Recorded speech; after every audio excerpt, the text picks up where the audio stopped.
One of our favorite sponsors is back with us, Sunset Lake CBD. Yeah. If you're looking for CBD that actually does what CBD is supposed to do, look no further than our friends over at Sunset Lake.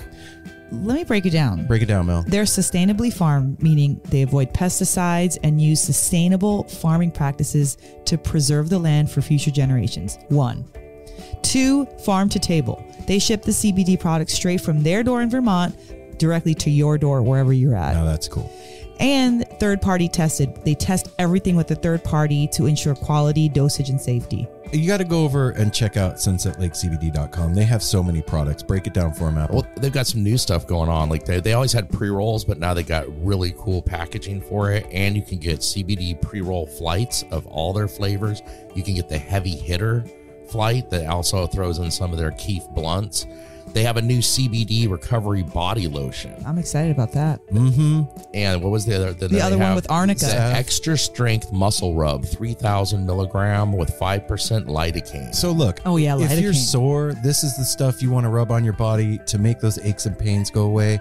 They even have CBD infused coffee, so you can have coffee without the little jitter that you get from caffeine, and you have it in the morning and you start your day off right. Your body feels lubricated. You're going to sleep good. Yeah, and also they have, if you kind of forget to reorder, they've got subscriptions. And they're giving the No Simple Road family 20% off. 20% off. Put in the promo code NSR20 when you're checking out at sunsetlakecbd.com. You're going to get 20% off your entire order. NSR20. And don't forget those cute little gummy bears. That's right. sunsetlakecbd.com. One of our favorite sponsors is back.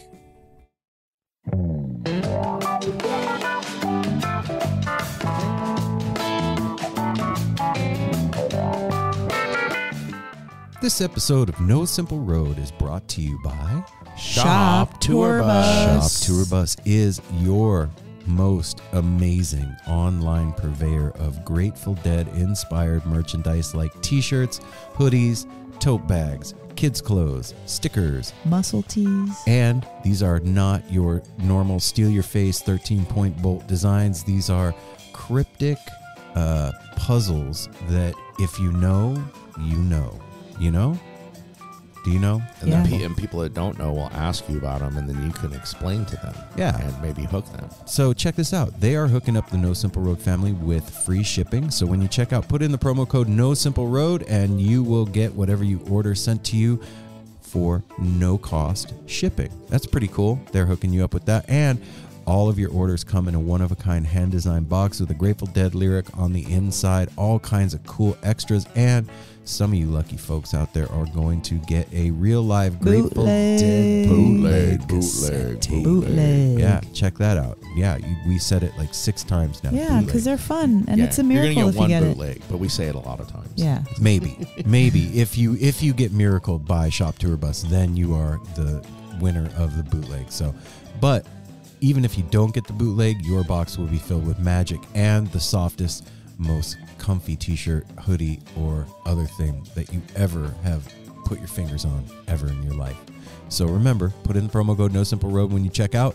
Hook it up at shoptourbus.com online or at shoptourbus on Instagram, and go check it out on the digital lot. Have you ever listened to Umphrey's McGee? Out of a Sasquatch? That you got at Electric Fish Lights. Shit. Oh. You should. You should go on over there. Well, you can. Yeah, you can. You guys you left should. me hanging, man. Yeah. I was the only one shitting today. Yeah, no. Go to electricfishlights.com. Or at Electric Fish Lights on Instagram. Look, man, you could possibly have, I don't know, how many lights you think you got in your house? At least 40. Right? So out of those 40 lights in your house, it would be way cooler if you had at least 1 or 2 lights that were different than the other ones, that like made your posters come to life, that like changed colors. That'd be cool. Or like played music out of them, right? That'd be awesome. It would be awesome. I would love that. And it's not hard to do. All you go do is you go to electricfishlights.com. You tell them what kind of light you want them to build, and then they create it with this magical elixir called IQ technology, which is these little pieces of plastic. There's 30 interlocking pieces, and they configure them into 15 different shapes, and they can put those shapes together and basically build anything you can imagine, like a Sasquatch or a Pickle Rick or a starfish or a hammer Pikachu. or a Pikachu. They also do just the round ones that are your favorite sports teams. They got all the sports teams covered. Yep. And check this out. They are hooking up the No Simple Road family with 10% off.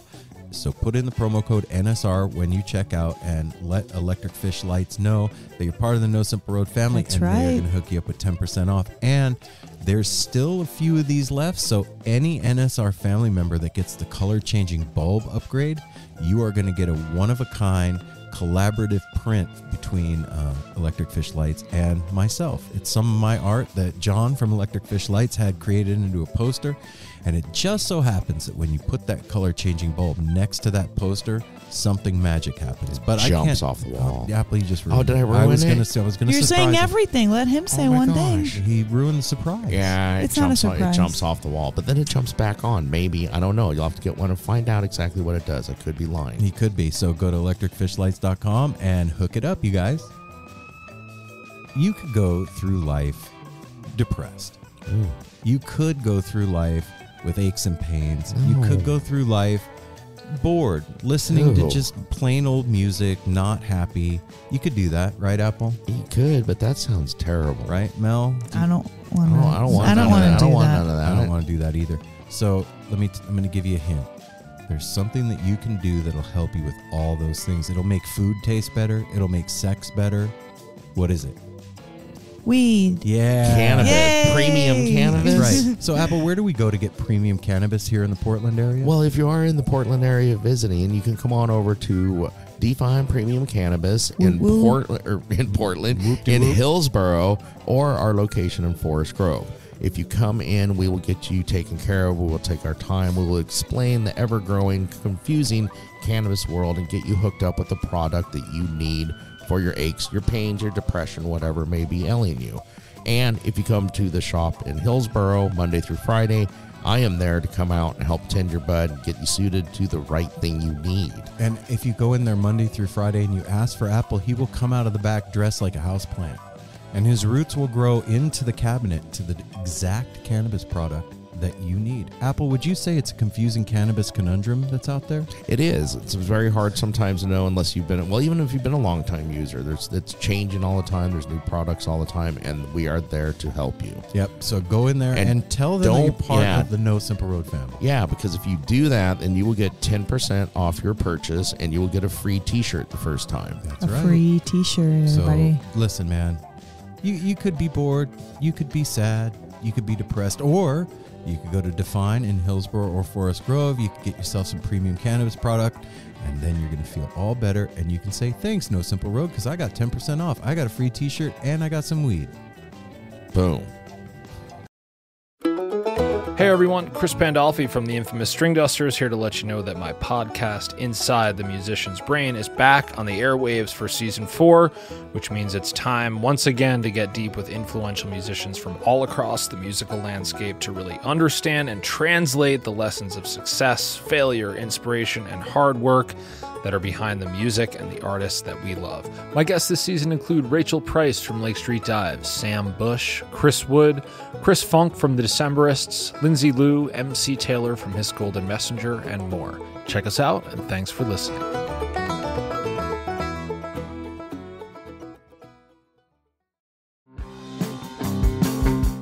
We're so excited to tell you a bit about today's sponsor, Music Masters Collective. They are a nonprofit organization that produces unique music events, providing opportunities for fans and artists to meet and collaborate in an inspired and creative atmosphere. Music Masters Collective events give you the opportunity to learn from world-class musicians like Otil Burbridge, Steve Earle, Richard Thompson, former members of the band, the Milk Carton Kids, Nikki Glaspie, the Fab Four, and Sean Colvin, and so many more. At an event like the Milk Carton Kids Sad Song Summer Camp happening this July, you can expect immersive classes, evenings of entertainment, excellent food, and a space for a lucky group of folks to learn, co-write, workshop, and perform with like-minded peers, all with the guidance of Kenneth Pattengale, Joey Ryan, and some of their favorite songwriters. This all-inclusive week in the Catskill Mountains of upstate New York is guaranteed to be magical. Scholarships are available and spots are extremely limited, so visit www.sadsongssummercamp.com/simple to learn more. That's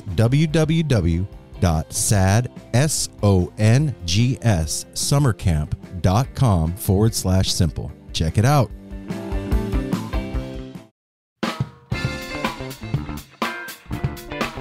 No simple road. No simple road. No simple road. No simple road.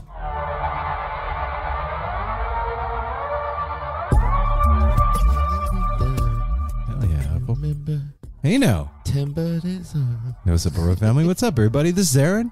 This Mel. And this is Apple. And we are back for another fun-filled cavalcade with the clowns. No, that's not what's happening. Whoa. Yeah. No, that's our other gig. That's what- We're keeping that on the low down. Roll out the barrels. Oh, roll out the shit. barrels. Oh, wait. How's it going, everybody? I straight up don't know what's happening. Mel just looks at. That was one of the moments when Mel was just looking at me and Aaron like You couple of I kind Hey. of lost eye contact. I didn't want to That's look true. anymore. Cross-eyed. She didn't want to look directly at the conundrum that was going on. All right, check this out, everybody. This week's guest on No Simple Road is Michael Palmisano. Wow. Check that out. This is super fun. I feel like, did I cry after that interview? I feel like I was You've very... been crying after these interviews for a while, babe. Yeah, well, this one was really amazing. I was so unexpectedly happy after that. It brightened up my spirits. Talking to Michael was one of those conversations that we have that, like, the minute we got on the phone with him, it was, you could feel his energy. He brought our energy up. Yes, he sure did. And his positivity and his outlook are infectious. And his love for learning was definitely infectious too. It made me feel like, wow, I want to love something that much to learn about it like that, like And learn about it and then teach it too. and teach Learning, it. And he's just so teaching. excited about everything. so if you don't know who Michael Palmisano is, he is a YouTube guitar teacher, and not just that though, he also does reactions, and he is He could also be a motivational speaker. yeah, he could. Yeah. And he has a online guitar school called Guitargate that he is doing. And look, man, I play guitar. Watching Michael makes me want to be better at playing the guitar, and he breaks stuff down in his reactions in a way that's understandable and very approachable for a layman to get more involved in playing. It pulled me in when you first showed them to me and stuff, because I don't know how to read music. I don't tablature. I don't really play an instrument. Yeah. But listening to him, and he is a heck of a musician. There's one on there. I would put one that you should watch immediately to get familiar with him. He joined Umphrey's McGee on stage, which that's not an easy band to step in with and keep up with them. No. And it's amazing because he does a reaction video of himself playing with Umphrey's McGee, and he breaks it down, like Aaron said, like layman's term. You can totally understand it.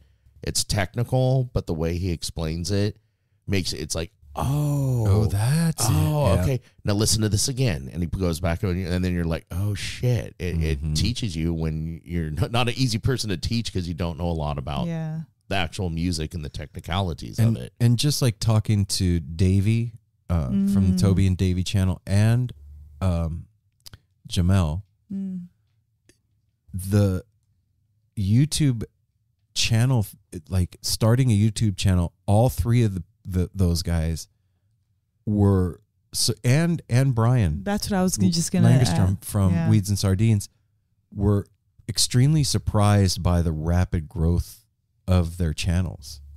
And it was something that they were doing just because, like with Michael, he was doing it because he loved teaching.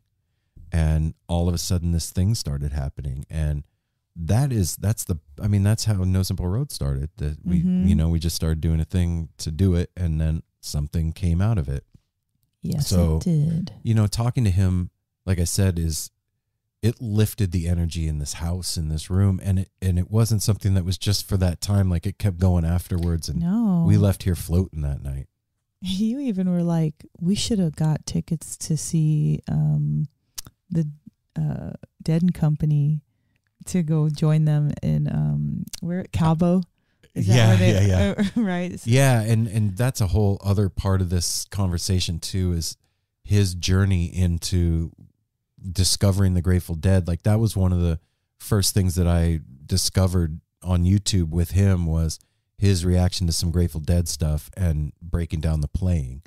And in the conversation that you're about to hear, we really get into how he got turned on to the Grateful Dead and what a magical experience it was for him and his wife, actually. Yeah. And like, I think reliving that experience through somebody else's perspective and eyeballs like that, or through his story, made me re-feel the feeling of going to my first show.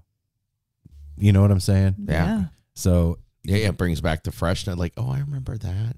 yeah, man, this was just super fun, and we could have gone all night, but we didn't, because that's rude to Take somebody's We're gonna time keep like you on the that. phone till tomorrow, man. I just have so many more questions. I was grateful to Yeah, him. that would be a He good has thing so to many do. children. He's got all these students, and he's got YouTube channel, multiple ones. Like, that is a busy man, and he gave us a good amount of his time. So Yeah, I'm thanks, super Michael. grateful.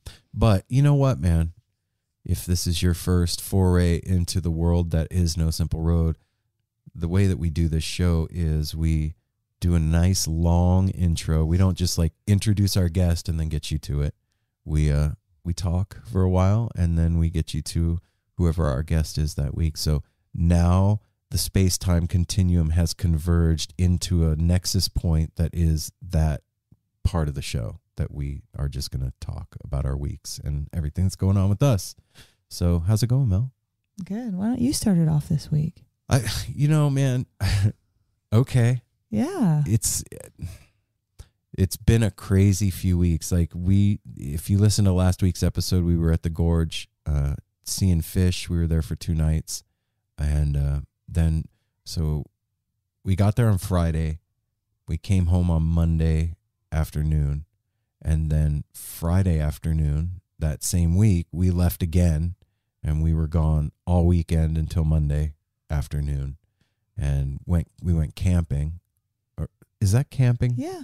Apple definitely went camping, and so did Ryder. Yeah. Okay. Well, Yeah, there the was a whole thing- house. Yeah, there was a house involved, but it was still, it was kind of glamping mixed with camping. And I wanted to be in my tent because it's going to be too cold pretty soon to like kind of do that kind of camping. So Yeah. I did want to be outside. Yeah. So we rented a venue, actually. It's the it's the Tidewater venue that Beloved Festival is at, and also back in the day the Black Sheep family reunion was there. And it's these sacred grounds, man, this wonderful venue. Sure are sacred. And the No Simple Road family went out there, and I don't know how many of us were there. It was like 15 of us. Yeah, or so. And 16, yeah. Chris Cooch from World's Finest came out and joined Thank us you, and Chris. played some music, and we howled at the moon, and we got our picture taken by the stars, and it was fucking awesome. But there's a but. Man, it feels like we have just been like 5th and 6th gear for months, and it's only been a couple of weeks. Yeah. It's because everything fell like consecutively back to back. There was no break in between. Like, we came back from the Gorge, then Banshee Tree came. Oh shit! I Yeah, even forgot to Banshee even Tree mention came that. and stayed with us. Stayed with us, and then they left, and then we went on our little vacation, and then we got back, and then Sydney and Jasper Adam and Jasper are here. and Adam all showed up, and well, not unexpectedly or anything, but Just Yeah. one Just out and of the two, blue. and Cats is this weekend. Yeah. Well, and tonight, and hey, La Special, we love you guys. Yeah. We would have been down in Eugene tonight seeing La Special at the Big Dirty, but they had to cancel this little leg of the tour. We love you guys. Hopefully they can Yep. reschedule that, and we'll get to see them. And hey, just a quick shout out mention to Big Dirty down in Eugene. There is a brand new venue down there, and the inside of that place is like a Inside of a a mothership or something. 1920 It's a trip. spaceship. Like it's freaking amazing. I So can't wait to see yeah, it in it's person. Everybody really raves something. about it. So yeah, the Big Dirty down in Eugene. Shout out to you guys. That's Thanks. a great name too. Yeah. Thanks for being a part of the No Simple Road family, and Heck yeah. can't wait to get down there and hang out with you guys. But anyway, point is, it's been a crazy few weeks. When we left for Tidewater, I had just that was Friday afternoon. I had that morning was the first day that I felt back in my center from the gorge.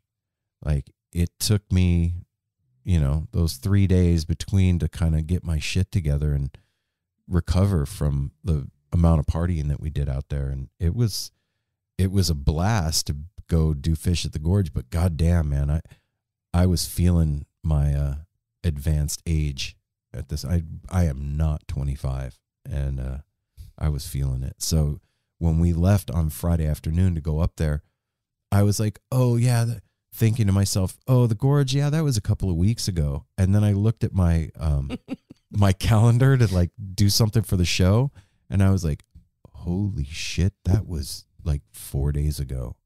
That Aaron time's crazy, man. Mm-hmm. So anyway, By the way, if everybody hears that, me, Aaron, and Mel are all wide awake and doing this intro. What you can hear in the background is Darwin sawing logs because Darwin went with us on the camping Oh trip. yeah, he did. yes, he did. He usually gets left home with whoever doesn't go on that trip or whatever. And we were all going, and we asked the owner out there if we could bring our 120-pound dog with us. And he was like, yeah, sure. And so we did. And he turned into a puppy for 3 He days. got his. It That was was like so his. It was sweet. like his fish at the gorge Yep. this past weekend. I remember even joking. Somebody said it. It's like, what if Darwin thinks this is where you go every time you go out of town? Like he doesn't know he can't go to the fish lot. He thinks every time we're going camping and just leave him behind. Aw, that's sad. Well, Darwin was a little spring chicken. He was running around frolicking, and he was being so sweet with Amigo, Cody's dog. So that was really sweet to see him acting like that. So it's been a nuts couple of weeks, and now my grandson and my daughter and my son-in-law are here, and tomorrow night we're going to see Cats, and then the train doesn't stop. Next week we're going to Colorado to see Green Sky Bluegrass and Cats again, and with Nate and Megan, and so That's gonna be so fun. Can't wait But to this see isn't you guys. how is your week though? this is all This is all your my week. projection. No, Yeah. it's all All of it. 1 week now. And in December we're gonna be celebrating Christmas. You know, man, the reason I'm saying all of it is like, in making the plans, right? The dates are just these boxes on a calendar. And so at least for me, like I don't think about, well, I might be tired that week, or my gosh, that might be too much. And then My gosh, it all starts coming, and I'm like, who booked this? And oh shit, that was me. Who bought these tickets? Oh, that was me. But over the past week, it's been a realization of like a lot. First of all, like I said, I'm not 25, and that's cool. I was talking to brother at Fish, and like, it's very cool to be an older cat and like know which line to get into and know how to get into the venue without getting your shit stolen from you, or like just knowing your way around. That's good to have experience, you know, but partying hard, even with like exercise and eating right and taking care of yourself, it's not as easy. And yeah, it's just been a realization over this past week. And also like coming back and trying to reintegrate into work has not been a fun thing at all. Like even if I'm not going to shows, like I like knowing that there's shows going on. And now that tour's over, like, and there's like a whatever 5-week or 6-week break or whatever, like I miss knowing the fact that that's even out there going on, even if I'm not there. And when that's going on, it makes being at work a little easier for me for whatever reason. Like I know that there's fun being had. And this week at work was like this stark realization of like, wow, do I really want to be doing this? Like, is this where I want to be spending my time every day? And so much with the show has been coming up, and more is being asked of me, you know, of my time, and there's more things going on. So there's more shit that's on my plate, and having to sideline that to do my day-to-day stuff at my day job is tough. And Erica from Thriving in Tie-Dye texted me the other day, and she's going to send us something. And she was like, oh, you guys, I'm sorry I blinked and 4 days got away from me. I'm sending you something. And I was like, believe me, man, I get it. I understand how time can get away. And she was like, are you still like doing both the podcast and your day job? And I was like, yeah. And she was like, man, I got to tell you, since I left my job, I feel so much lighter. I didn't know if I could do it. And now that I've done it, I don't know how I was doing what I was doing before. And it just really got me thinking this week. So I don't know. You asked how my week was, and that was a really long explanation, but I guess all that to say that, you know, I don't know how much longer I can balance the plates. Yeah, no one's requiring that of us except for us. We're the ones that, like you said, we're adults. We can go to Pennsylvania. We can go to Atlantic City. We can go to, wherever, Indiana, to see a show. Well, we make the same rules with where we live and who we sleep with and how much money we spend and how much money we save. So if we get ourselves in trouble, we inevitably have to get ourselves out of trouble.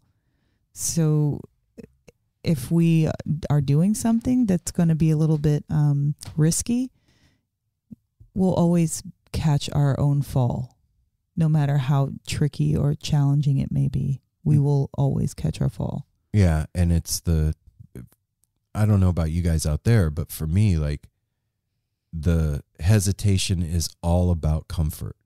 And absolutely. You know what I'm saying? Like, sure. It's totally like that's the golden handcuffs. Yeah, a certain amount of money, benefits, all that stuff, and then having that. I mean,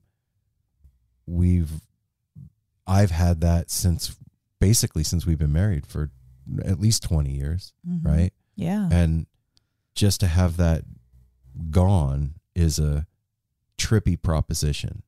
It's not unthinkable by any means, but it's like, damn, am I doing the right thing? Am I just being impulsive? Like, there's all those questions. You know, like people will say, if it makes you scared, then do it. Yeah. You know, I'm not telling you what to do. We've had this conversation a lot of times in our life. Like when you were working in Vegas, like mm-hmm. It's been around quite a few times. And I still always will say the same thing. I support you no matter what. Like, I think you should do it. I think you'll be surprised. I think no two things can occupy the same space, you know? So if you don't give up all of that attention that you're giving to some other thing, you can't ever give all of that attention to your own thing. Well, and it's just like God, I hope my boss doesn't listen to this, but it's like I was telling you, and I told Apple this the other day. I was like, I feel like I half work there. Like I so don't give a shit, and I'm doing exactly what I need to do to keep under the radar, and that's it. Do you know what I mean? Like, there is no extra mile happening. It here. reminds me of this. I don't remember what the meme said, but it was like a couple, and they were doing it, but they only show the top half, and the girl was like looking at her phone, like super disinterested, and the guy was all into it. You're not into your job. Mm-mm. And you know, like you're not into it. And that's the thing, is that that's what makes it harder. That and like, it's not like it was before when we were in Vegas. I was miserable as a human being. So it wasn't the job, it was me. It's completely different now. Like, I am so grateful for this gig. It has afforded so much freedom and like the ability to build No Simple Road while being supported, and I'm eternally grateful and still grateful for it now in the moment. It's just, I feel its time is coming. It's running its course, and it's fucking terrifying, if I'm being honest. So, yeah. What about you, babe? How was your week? My week was a tizzy. A tizzy. It went by in a tizzy. Yeah, I mean, it kind of same week as you. Coming back to work is always hard, you know, when we're having these kinds of crazy schedules. One of the realizations I thought about this week was, what's it all for? Like, you know, what's my reason? Everybody has their reason for doing stuff. They love it. They, you know, they can't live without it, whatever. What's my reason? And, you know, I really enjoy going to see fish. That was like mind expanding and altering and changing. But I really definitely feel like things are coming to a close with how we live, especially us talking about, you know, being mobile and just feeling seasons change and come and go. And it just feels like there is an ending to things. It feels like that, like cyclical, you know? And so I feel like all of this kind of busyness and going to the shows and doing the things that we're doing, I've accepted it much more than I have in the past, because it feels like, you know what, winter's coming. Mm-hmm.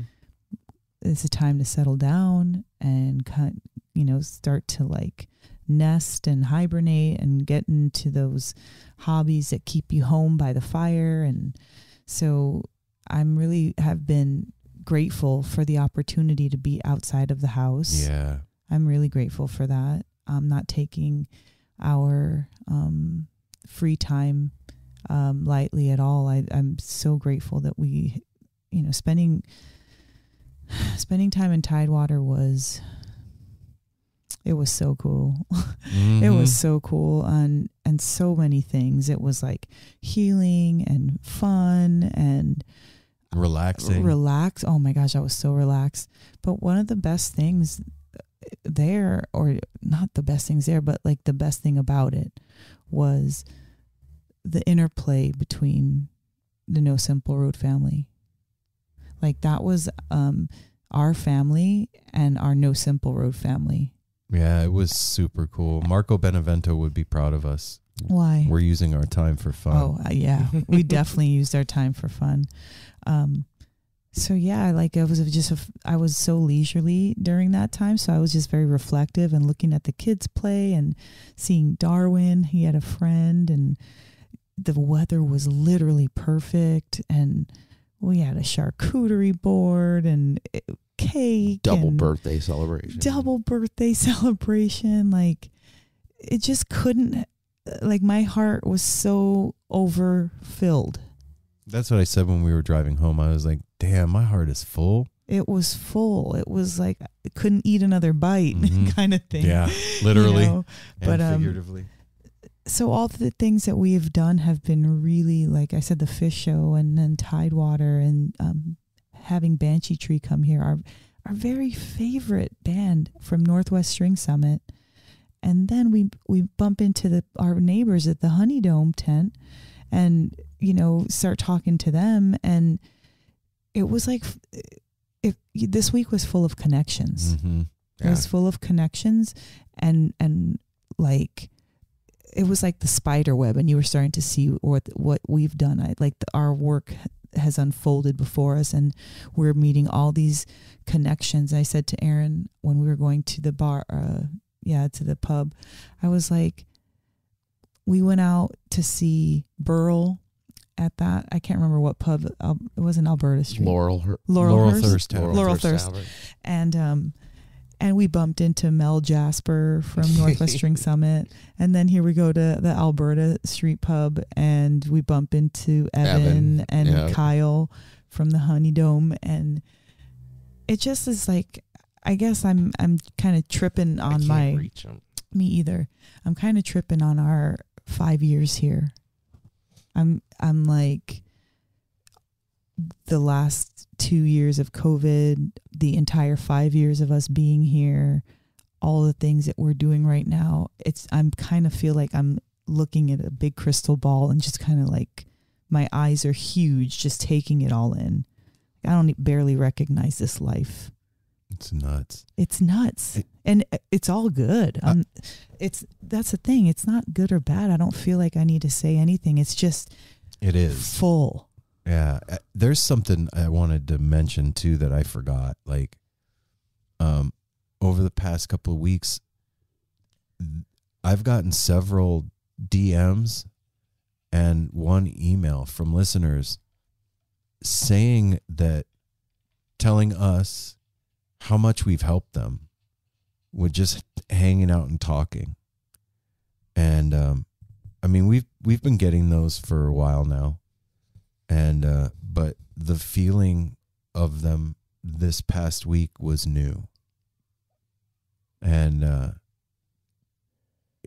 it's what you're talking about. It's the connection thing. It's been coming from all sides. Like, it's crazy. It really is. Like you said, looking at our life now it's an unrecognizable thing to what it was. There's no similarities. My work is different. My environment is different. All of my friends are different. Mm-hmm. My children living situation, that's different. I mean, I look like myself, but not really. I look totally different. I wore my hair different.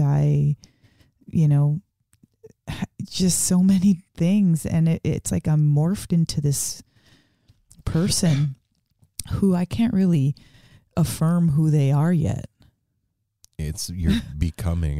Yes. It's not like I don't know who I am. That's not what I mean by saying that. Well, I think I have a firm knowing of who I am, but like on the bigger sense. It's like a tree. It really is. Like, I'm like a tree? Yeah, the tree isn't ever done. Yeah. And then it dies. It's not like, well, I'm perfect now. I don't need any more leaves. I'm the exact same tree I was yesterday. I think that's life, is just this ever unfolding of who we are into time and as we go forward. And it's just different all the time. If you're staying the same, that's fucking boring as shit. I wanted to say one more thing before we go to Apple. You mentioned something about age and you're not 25 and catching up with you and all that stuff. And I have a notion about how we kind of blame age for stuff. And I think that, of course, everything has a cycle, like things degrade, things, like leaves fall off the tree. But I think that age doesn't always equal or mean degradation that's irreversible. I think it means more of a change as opposed to like complete breakdown. Mm-hmm. Right. And so sometimes I think about all the stuff that we say, just for example, think about like the day that we had to, Friday before the gorge. We all woke up super early, went to work, came home, packed the car, went there, got there, drove 4 hours, stopped, whatever we did. 7 hours. So however many hours, okay. Got there, set up, hung out for a while before we went to bed. That's a long day with a lot of things in it. Mm-hmm. And it wasn't just like 1 hour, 2 hours. This was like the entire day. My 25-year-old self wouldn't have been doing that. Like that, maybe a 25-year-old, yes. But I think about like just myself, like we are pretty sturdy for ourselves. That's what I was going to say. The 25-year-old, I was going to say when it gets to me, that I feel healthier and happier and put together now than I ever did at 25. 25 Yes. we Oh, were yeah. a fucking train wreck and not in great shape. Yeah. And wouldn't have been able to do that without going off the rails. Now we're in control. Yeah. But it does get tiring, but we're in better shape for it. We get tiring, but look at all this activities we're doing. So at all much the- room for Yeah. activities. Yeah, no, but seriously, like because we can manage our time better, because we are healthier, because we do get like try to get good sleep and like we're being good with our bodies, we can handle more, but make no mistake, we're doing more, like a lot more. I hadn't thought about it like that. That's why I wanted to bring it up. Yeah, I 'cause- hadn't thought about it like that. I mean, I think about my 25-year-old self and a 14-day bender. Yeah, but would he have worked 8 hours No, previously? he would have quit. No, exactly. That's my point. I was going to say, I work with a lot of 20-somethings, and sometimes I'm sorry if you guys are listening to this, but sometimes it's going to be really annoying. Really whiny, really complainy. Yeah, that was me too, man. Yeah, and yeah, you, much- and you, by oh the yeah, way. much more in my 20s. Fuck Well, yeah, when we're in our 20s, you don't give a shit. that's we are realizing what work is. We don't know what it is yet. We're realizing it, and it fucking sucks. Yeah, work ain't no fun. True work sucks. I'm not saying if you love what you do, I'm not talking about that. I'm talking about like hard work constantly for a wage sucks. It'd be nicer if you didn't have to. Mm-hmm. Yeah. That's all. Yeah, it's like that saying: if you love your job, set it free. Who comes back? Don't That's do not it. what they Don't- say, dude. Don't That's do it. not it, man. Shame on me. Fool me once. But yeah, shame on the dog and nuclear. The horse is Well, out of the Apple, barn. how was your Oh. week? I think I'm done. Nuclear. How was my week? I don't Yeah. know. It was boring. They Boring? left me at home, chained me up to the tree. They didn't take me camping. It's a big sham. Oh no. Well, the week. I guess we'll start because the episode came out last week. Last Friday. The first thing would have been the day before that. Going to see Banshee Tree was totally amazing, and it was the same thing. I worked really hard that day. Trying to get out early. And I say, "Oh, something important." Mama always said, "Work hard and get a box of chocolates." So, Wow. no, I worked really hard that day to get out early. Didn't get out early. Barely. I'd like come home. I was going to Uber. Ryder drove me and dropped me off. Had a blast. Michelle and Thomas came and stayed with us from Banshee Tree, which was really, I stayed up to like 2:30 in the morning with them when they showed up, and then got up 4 hours later, went to work again the next day, came home. Actually, I stayed at home that night because me and Ryder both got off late, and it was, the camping trip was really special because it is the first thing that the whole household has done together since the first year we moved up here when we went to Cape Disappointment. You're 5 years right. later, we finally all went because Simon went. Darwin got to come along. It was just awesome. The whole household. That was funny. We locked up the house. I locked us out of the house. There would have been no way to get back in it until Mel returned home with the garage clicker. So that was funny. But I had a great ride with Ryder down Saturday morning. We met up with Cody and Bree and their little puppers, amigos. And went His name is down- Amigo. Amigos. There's no S. Yeah, he's a rap dog. No. Amigos. No. Yeah. His name is Amigo. He is bad and bougie. Say it right. Like a house cat. Please say it Oh. right. Just once. Okay, amigo. Thank you. El Jefe. whatever. So we get down there, and it was just a weekend of nothing but fun. We were playing cornhole. There was frisbee golf. There's a volleyball court. There was skee ball. Badminton. Skee ball. Skee ball, the one where you throw the ball with the catcher things. It's like high lie, yes. but that's called skee Track ball.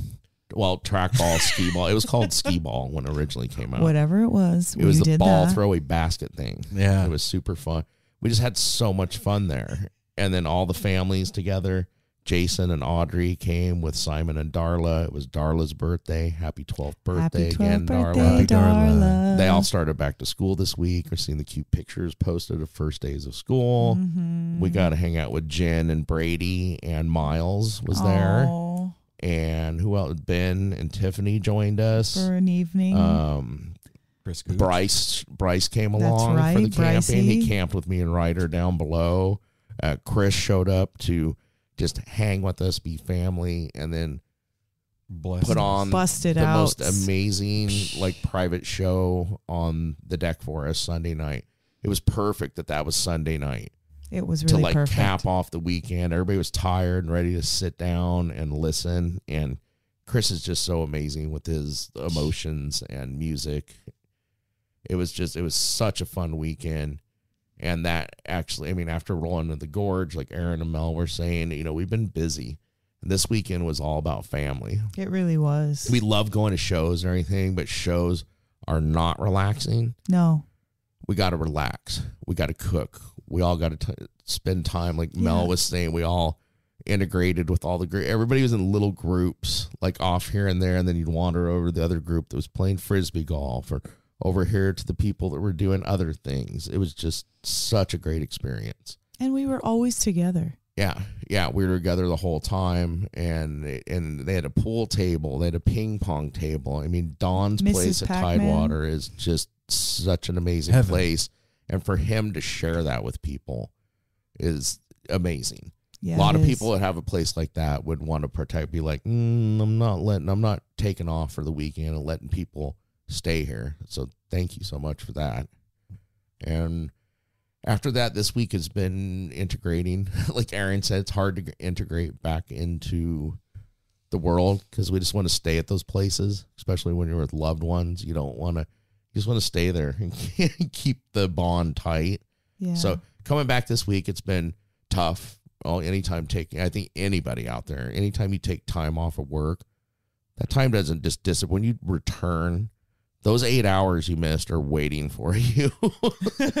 Like, I'm still here. So that's rolling throughout the week. But now we got Circles Around the Sun tomorrow night. Going to be a nice little show at the Aladdin Theater. We're going to have a nice hangout again. Probably see some more family and reconnections. And that's the thing, too, all these reconnections of stuff, like with Evan and Banshee Tree. You haven't seen them since summer 2019. And it was like not missing a beat. As soon as we seen them, faces light up. Everybody looks a little more tired and a little bit older because this has been a tough couple of years. Except Michelle, you look beautiful. Well, yeah, Michelle keeps timeless. it on point there. So, but I don't know, just amazing. And now this weekend, we actually have a little bit of a chill with Jasper, Baby of the World here. Oh. What is it? Adam and Sid are going to the gorge to see Tame and Paula tomorrow Yep. night while we're at Circles. And then we'll be coming home to the baby all weekend That's right. into next week, and then rolling on into going to Red Rocks in Colorado for the first time all together That's to right. see our first Oh show. my God. Nate, hold on to your hat. Yeah, and get to see Nate and Megan and hang out. and- Grand Poobah, the No Simple Road family. Yeah, and the weather's changing. That's my other favorite thing this week. Is it's been a roller coaster, I think, for the whole entire country of weird weather, unusually hot weather, different storms and everything. And now we're here in the Pacific Northwest rolling into fall. It's going to come quick. Within 3 weeks from now, it's going to be, the hills will look like they're on fire from all the yellows and reds Yeah, and not oranges. from actual fire. No, that's what I'm clarifying Yeah. with the leaves on the trees, sir. Not fire. No, we got enough of that going around. Mhm. And bless all those people out there dealing with that Yes. stuff, man. Yeah, man. That's a tough thing going on in a lot of places. And the world's crazy right now, and it's nice to have music and connections back, and we got to embrace that. Love it. I saw a post today. A guy was like recapping Fish Tour, and he said something that, like, I guess I kind of knew it, but I didn't think about it in those terms. He said, this was the most topsy-turvy tour ever. The moments that you didn't know if it was going to continue before it started, not knowing if it was even going to happen. Shows being canceled and moved the same day. Feeling weird and not at the same time with everything. Like and he really was like succinct with how he broke down the way that it all felt. And at the end of all of it, he was like, but through all of it, Fish persevered, made sure that the entire tour went down without a hitch. Thanks to all the crew for helping keep them safe and do everything that they did. And this is exactly what we all needed after the last 2 years. A year and a half, or however. I agree That's with why I that. love we all, including Trey and the boys. Yeah, no, they needed it exactly. probably more than we did. Yep. And it was just a really beautifully put bit that I saw on social media today, and I could not agree more with that sentiment, man. It was like perfectly stated. And you know, man, the whole thing about like integrating back, I felt like that every time I've ever gone on vacation. Like Mel and I went to Hawaii when we were living in Vegas. I was like, how can I figure out how to move to Hawaii and have a coffee plantation? Like anytime I left, I wanted to figure out how to stay left. Yeah, it's always something. But you don't want to come back from it's just fun times. It just really feels different nowadays after everything that has happened, and the way that impermanence of life and time has been impressed on at least me. I know a lot of you out there too feel different about things. Like there's only so much time, and the whole you know, when you say you're spending time doing something, Yeah, you really are fucking spending time. Yeah, you have You a only have so finite much amount. time. You are spending your bank account of time doing a thing, And guess Yeah, what? we're doing it right Guess now. what money can't buy? right? Mm-hmm. More time. Anyway, let's do the business. Let's get them to the episode. What do you guys say? Welcome to the business. This is I say business yes, because they're time. going to love this episode. Yeah, you guys are gonna dig this. And I just heard the beginning of it because you accidentally went Mhm. over, and he did his homework and he knew our names and was so cute and like jazzed and like ready well, he for listens. it. He listened to the show, so he knew us. That was like, Yeah, what? but some people that he just the way that he came correct. Michael came correct, yeah, he and did. I am so appreciative of like that we got to know him. I'm grateful that I got to know you, Michael, and your beautiful brain, and you're such a loving dad, and you do looks like and seems like you do everything with all that you have, and that's a really great trait. So thanks for being on the show, and thanks for being letting our audience meet you. Mm-hmm. For sure, man. Yeah, thanks for being gracious with your time, Michael. And I just while you're saying that, the perfect like song would be inspiration. yeah, Like, come on, should. because he was very inspirational. Mm-hmm. For sure. So follow No Simple Road on all the social media platforms. All at of them. No Simple Road. You can, on Facebook, there is the No Simple Road family group that you can join. Also, we are in Facebook jail for whatever reason. I don't know. Some posts Who back in knows? Who 2018. I understands was that looking to stuff? buy a parking pass in Eugene, and somehow that's illegal How on dare YouTube. you, sir? Not YouTube, on Facebook, but whatever. Also, Instagram and Twitter at No Simple Road, like I said. Also, listen, talking about this whole like work, not work, you know, day job, no day job, No Simple Road full-time thing. Here's the deal, y'all. We have these musicians that we all love. We listen to their music, right? we support them. We buy their albums, we buy their merch, posters, we go to tours, we buy tickets to their shows.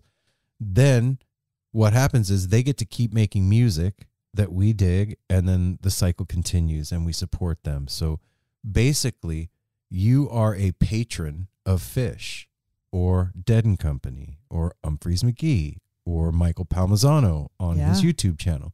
You become a small part of how that person gets to continue putting their creativity out into the world. That you enjoy. That you partake of on the reg. So if you are a regular listener of No Simple Road, I'm imploring you, please. I knew you were going to use that word somehow. Yeah. Implore. Do I win something? No, I was even going to say it because I wanted. I implore you.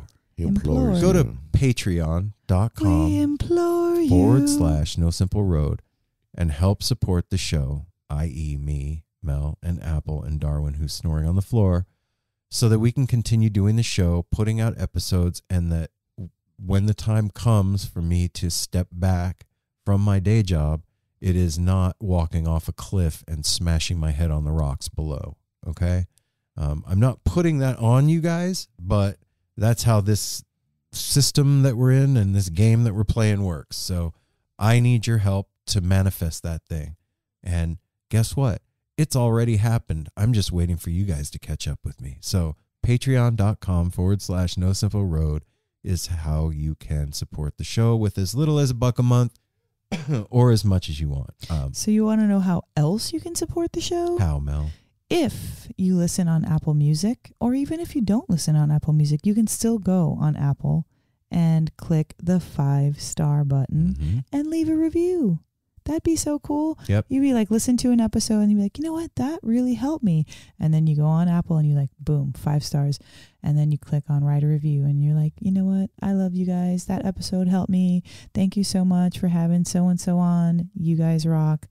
Forever listener. Boom. I just heard the Golden Girls theme in my head when you said that. Thank you for being. We all Well, got. I however heard you the wanna New say Zoo it. review in my head. Wow. But okay, so anyway, do do that. If you can't kick down right now on Patreon, so what? leave us a review. Yeah, Well, hey, then hey, kick We down haven't some had one words. since August 12th. Wait a minute. Yeah, I so- saw that. Come on, people. I forgot please. something. What? Hold the phone. You always It- forget something. if It's you- not news. If you Oh. don't want to go do the monthly thing on Patreon, I totally get it. If you want to hook the show up with a one-time gift, you can PayPal us at nosimpleroad@gmail.com. That is our PayPal, and we gladly accept tips, offers. Okay, babe. They know. They Okay. know to leave us money And if they want also, He's if you want busking. to, He's busking. Yeah, yeah. to. Yeah, he's busking right now, guys. I was trying to move on. Aaron is rolling his eyes over here. if you want to call the Tepid line, the number is 971-808-1524. That number again, 971-1524. 808.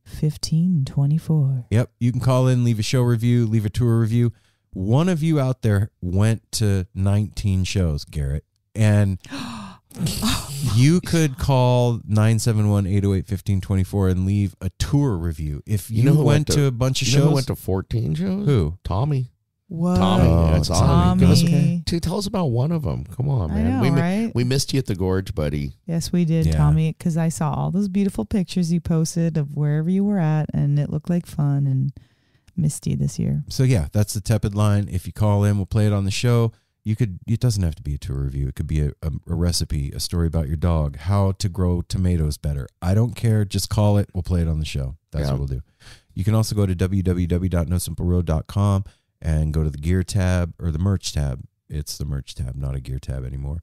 And there's No Simple Road merch there. You can get hoodies and t-shirts and those dope ass fanny packs. I want one of those I things. I, know, don't know why I John haven't had bought one. myself. I When want I one saw too. Bryce's, I was like, wait. Bryce has what? one? Yeah. Bryce was wearing one at the Gorge. John It B was like, had what, one, I what, thought, dude? too. Yeah. So those are super cool. And those metal No Simple Road coffee mugs are super cool too. Yeah, they are. So yeah, go over there, check that stuff out. It's pretty cool when we see our like friends, family, listeners wearing our gear that we haven't seen yet or have ourselves, and it's like getting jealous of our own gear. Yeah. I've done it several times. Like, the Why fuck did- did you get that? It's I like ordered from it on your, your from your website. Why do gear, you dude. have that? Like, oh shit, maybe I should get one. Yeah, maybe you should. yeah, so that's the whole merch thing. And then if you want to find out where we're going to be, you can go to nosimpleroad.com, and there's a calendar of events there, and come hang out with the family. And I think our next event is tonight, at the Aladdin Theater, which we mentioned earlier, Circles Around the Sun. The next week, we will be seeing Cats and Green Sky Bluegrass at Red Rocks. So if you're going to be there, shoot us a DM and let's hook up. Let's hang out. And Nate, looking forward to hanging out, I thought buddy. you said you were going to get him to the interview. We are. We're doing it right now. We're doing the business. And I think the business is done. Did we forget anything? Wait, how was your week? Oh. All right, here we go, you guys. It's Michael Palmisano on deck. Without further ado, the No Simple Road crew gives you Michael Palmisano. So it's is it Aaron, Mel, and you go by Apple? Yes. Whoa. Yes. Yeah. What? Got I it. like it. He introduced us. We didn't have to do Right it. on. And we have Michael with us, don't we? Or do you go by Mike, or what do you go by? I go by Michael. Michael. Right on, Michael. How you doing, man? How's your day going? Dude, it's been great. We if you didn't know, I have 4 boys, 10, 7, 4, and 1. And Wow. and we took them to the first baseball game here in Baltimore. That's why I got my O's thing on.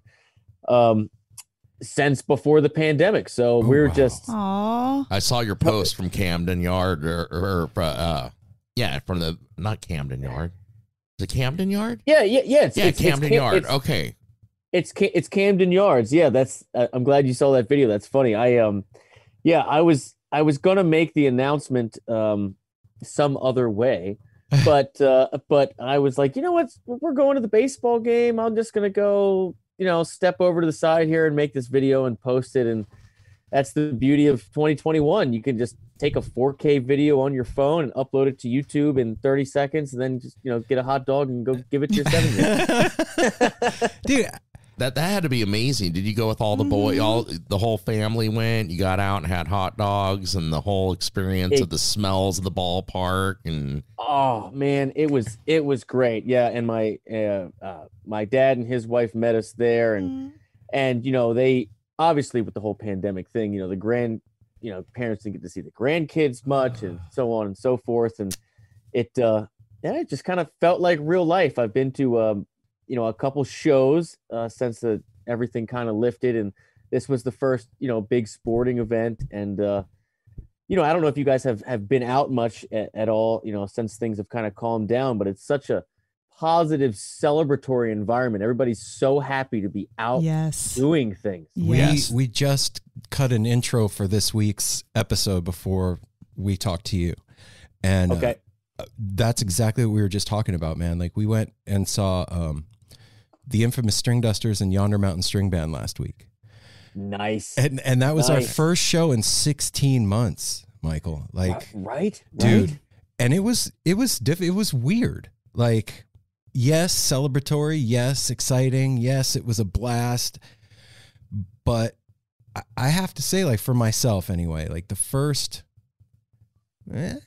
quarter of the show was an adjustment of like figuring out how to be in public again, man. It's fucking weird. What's funny is it's not just us. So I was having this conversation. So at Camden Yards, there's a playground there for the kids to play when they get squirrely in their seats, which of course they're going to do. Yeah, of course. So you take the kids to the playground, and my youngest son is 18 months old, right? He was born basically the week before the world shut down, so like last March. Okay. And so he was getting all bent out of shape with kids bumping into him, and not having to wait for the slide, and he's just losing his shit, right? and this other mom was there, and she's like, "What's does he have brothers?" I was like, "Yeah, he's got brothers, he's got sisters, but he's never been in public before." Oh, wow. Like he's spent the whole first year and a half of his life in quarantine. This is the first time he's been around lots of people, Just if think you about need somebody that. to talk Yeah, to, he that- can call me. Yeah. That's kind of sad. I know where you're coming from. My sister had a baby in January of 2020, so just a few months older than your baby, and Right. they don't what they're not seeing anybody, and when they are, they're covered up. Their mouth is covered up. It's weird. People, like little kids in the store, when I'm at work, they are happy but reluctant, and you can kind of see everybody just. It's just like such a strange thing that, like you said, there's people that are happy, super stoked, like hell yeah, let's tear it up, and then there's people that are like, excuse me, sorry, you know, it's just such an adjustment for everybody. It is. And another interesting thing, not to keep going down this road, but you know, so much of how we communicate is nonverbal, and so much of childhood development is based on learning facial expressions and how people are reacting to the environment and what you said or what you did or behavior, like in real time. Right. And so the first, you know, to have the first couple years of your life, everybody covered in masks, right? And you can't develop the basic body language. Like you and I can tell, you know, the instant, like the way someone squints their eye or like turns the corner of their mouth, we can tell the instant whether we made a connection or we did something wrong or we're on the right path or whatever. And that is a key component of childhood development that has been stifled for a lot of kids. And so obviously they'll catch up. They're kids. It's not a big deal, but it's true. It's a weird position that we're all in and coming out of, hopefully for good. And absolutely, you know, man, you say you got 4 boys. Wow. Right there is wow. How do you like we had 2 kids. My daughter's 26, my son is almost 19. Right. And how do you do what you do? As far as like your YouTube channel goes, just the reaction stuff, you are prolific. Like I'm fucking scrolling for 10 minutes of stuff. Yeah. How do you find the time to squeeze that in? Well, it is my job. And I have been, and we can go through as much backstory, whatever you want, but I've been an online educator full-time since 2013. Oh, wow. Okay.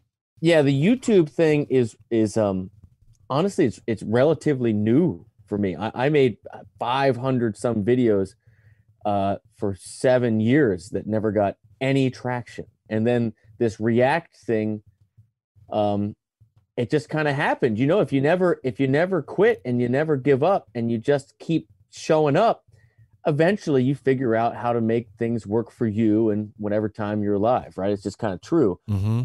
And so that is a recent occurrence. So I have been juggling many balls for a very, very long time and squeezing in time to make videos and teach. And I say all that to say that making the actual videos and being on camera is its own completely different skill set. And since I had made, before the React series even happened, since I made at least 500 YouTube videos and a dozen, maybe 15 courses that are all video for my website for my students prior to all of that, I've gotten very comfortable on camera, and I've, you know, really dug deep and found out a lot about myself in that process. And I've realized that what works is authenticity and being genuine, which is why I don't edit. And you see me one take everything. Right. And so the answer to your question is I just go downstairs and do it. And then I hit the button and then I go back upstairs and change diapers or you know, answer 100 emails or whatever. Wow. It's literally, that's what it is. When I'm film courses, it's different. You know, I plan it out. I get a videographer. I do the whole thing. Like when people are paying, it's not that laissez-faire, like just shoot from the hip thing. Right. But for YouTube, for the reaction videos, I mean, I'm sure you've noticed. I mean, sometimes my hair is all over the place. I might have like, bit up on my shirt. I might like, and I share what happened that day. Like your house got flooded. Yeah. Yeah, right. I don't filter anything. I don't edit anything. And honestly, that's pretty much it. But I will say, it's very, very difficult. And it got very difficult, especially during the pandemic.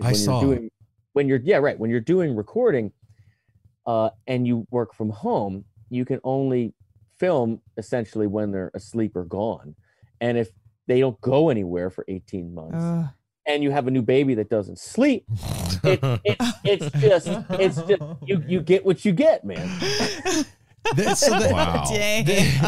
a lot there. Well, first of all, there's a new appreciation for you. So thank you so much for what you do. Yeah. I appreciate you guys. Seriously. Yeah, man, this is super cool. I've been watching for a while, man. Like when the pandemic started, and I work for a communications company here in Portland. Okay. And we started working from home. And I found myself like watching YouTube all day. Yeah. And the algorithm started giving me your stuff more often. I already knew who you were. I had seen you before, but like it started throwing you into my algorithm all the time. Mm-hmm. And I would put you on and find myself 2 hours later being like, oh shit, I didn't do any work. Like going to the next video that it recommends. Yes. And so like, that's what YouTube wants, man. Yeah. I am not a accomplished musician. I'm a campfire guitar player. Okay. I can pluck a few chords. Great.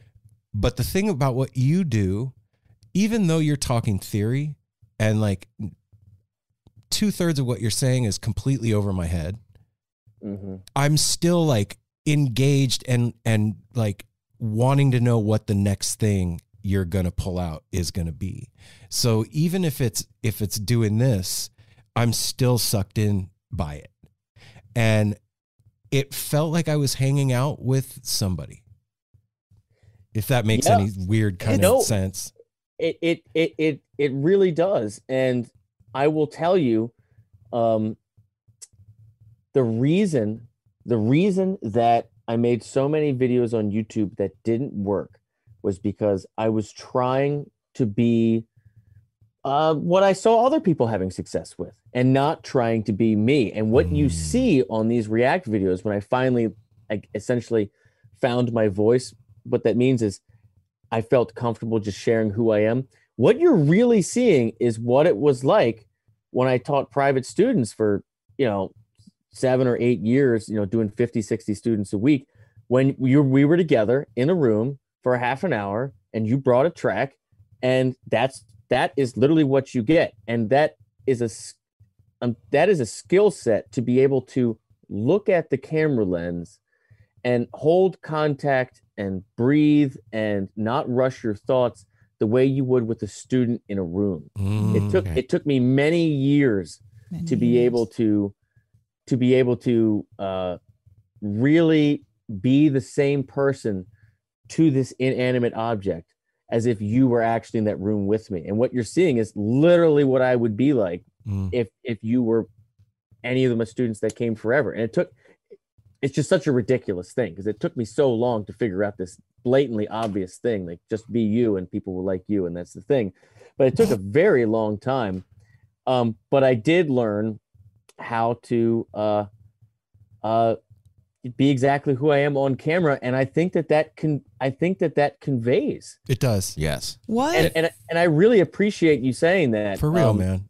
Because I know I'm like very like loose about it, but it's been almost 9 years of me doing this to get to this comfort level of being like, you know what, this is me, this is who I am. Was there a point where you felt that it switched for you, where you're not like just trying to make it happen, where you're like, oh, this is me right now. This is it. This is what I've been. It's another level. You don't feel like you're doing anything. You just feel like you're being yourself.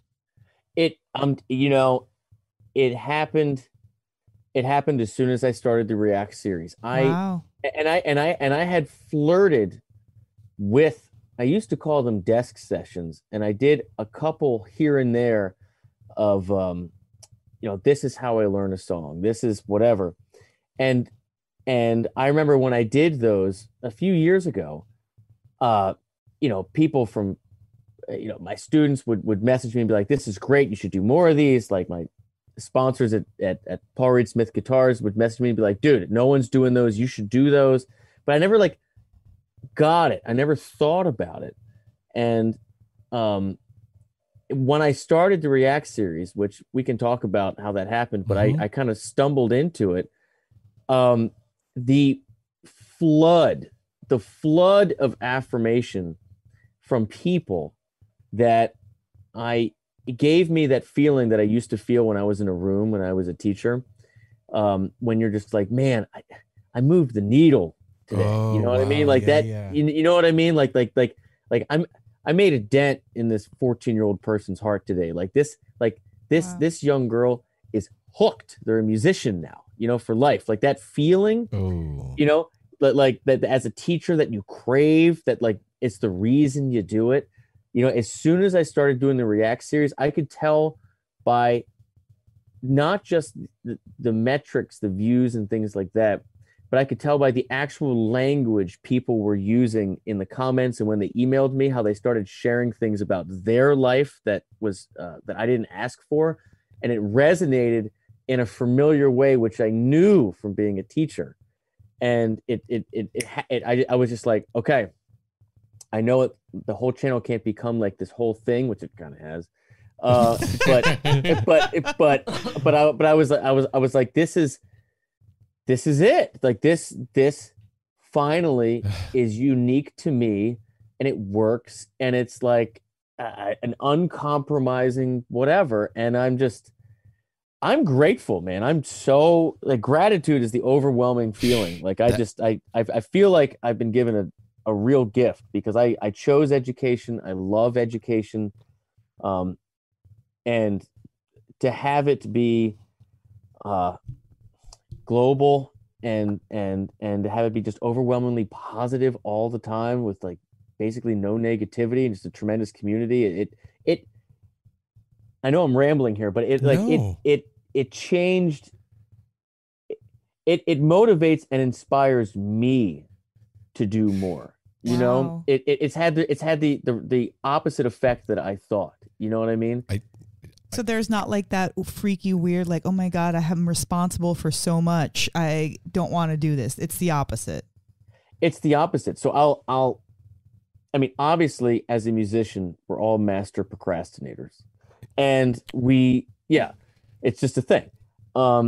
And artists, creatives in general, we can spend 10 days thinking, what should we do? What should we care about? What should we think about? What should we make, instead of just like doing something and do, more of what works and less of what doesn't. We're like deeply impractical in those senses. Yep.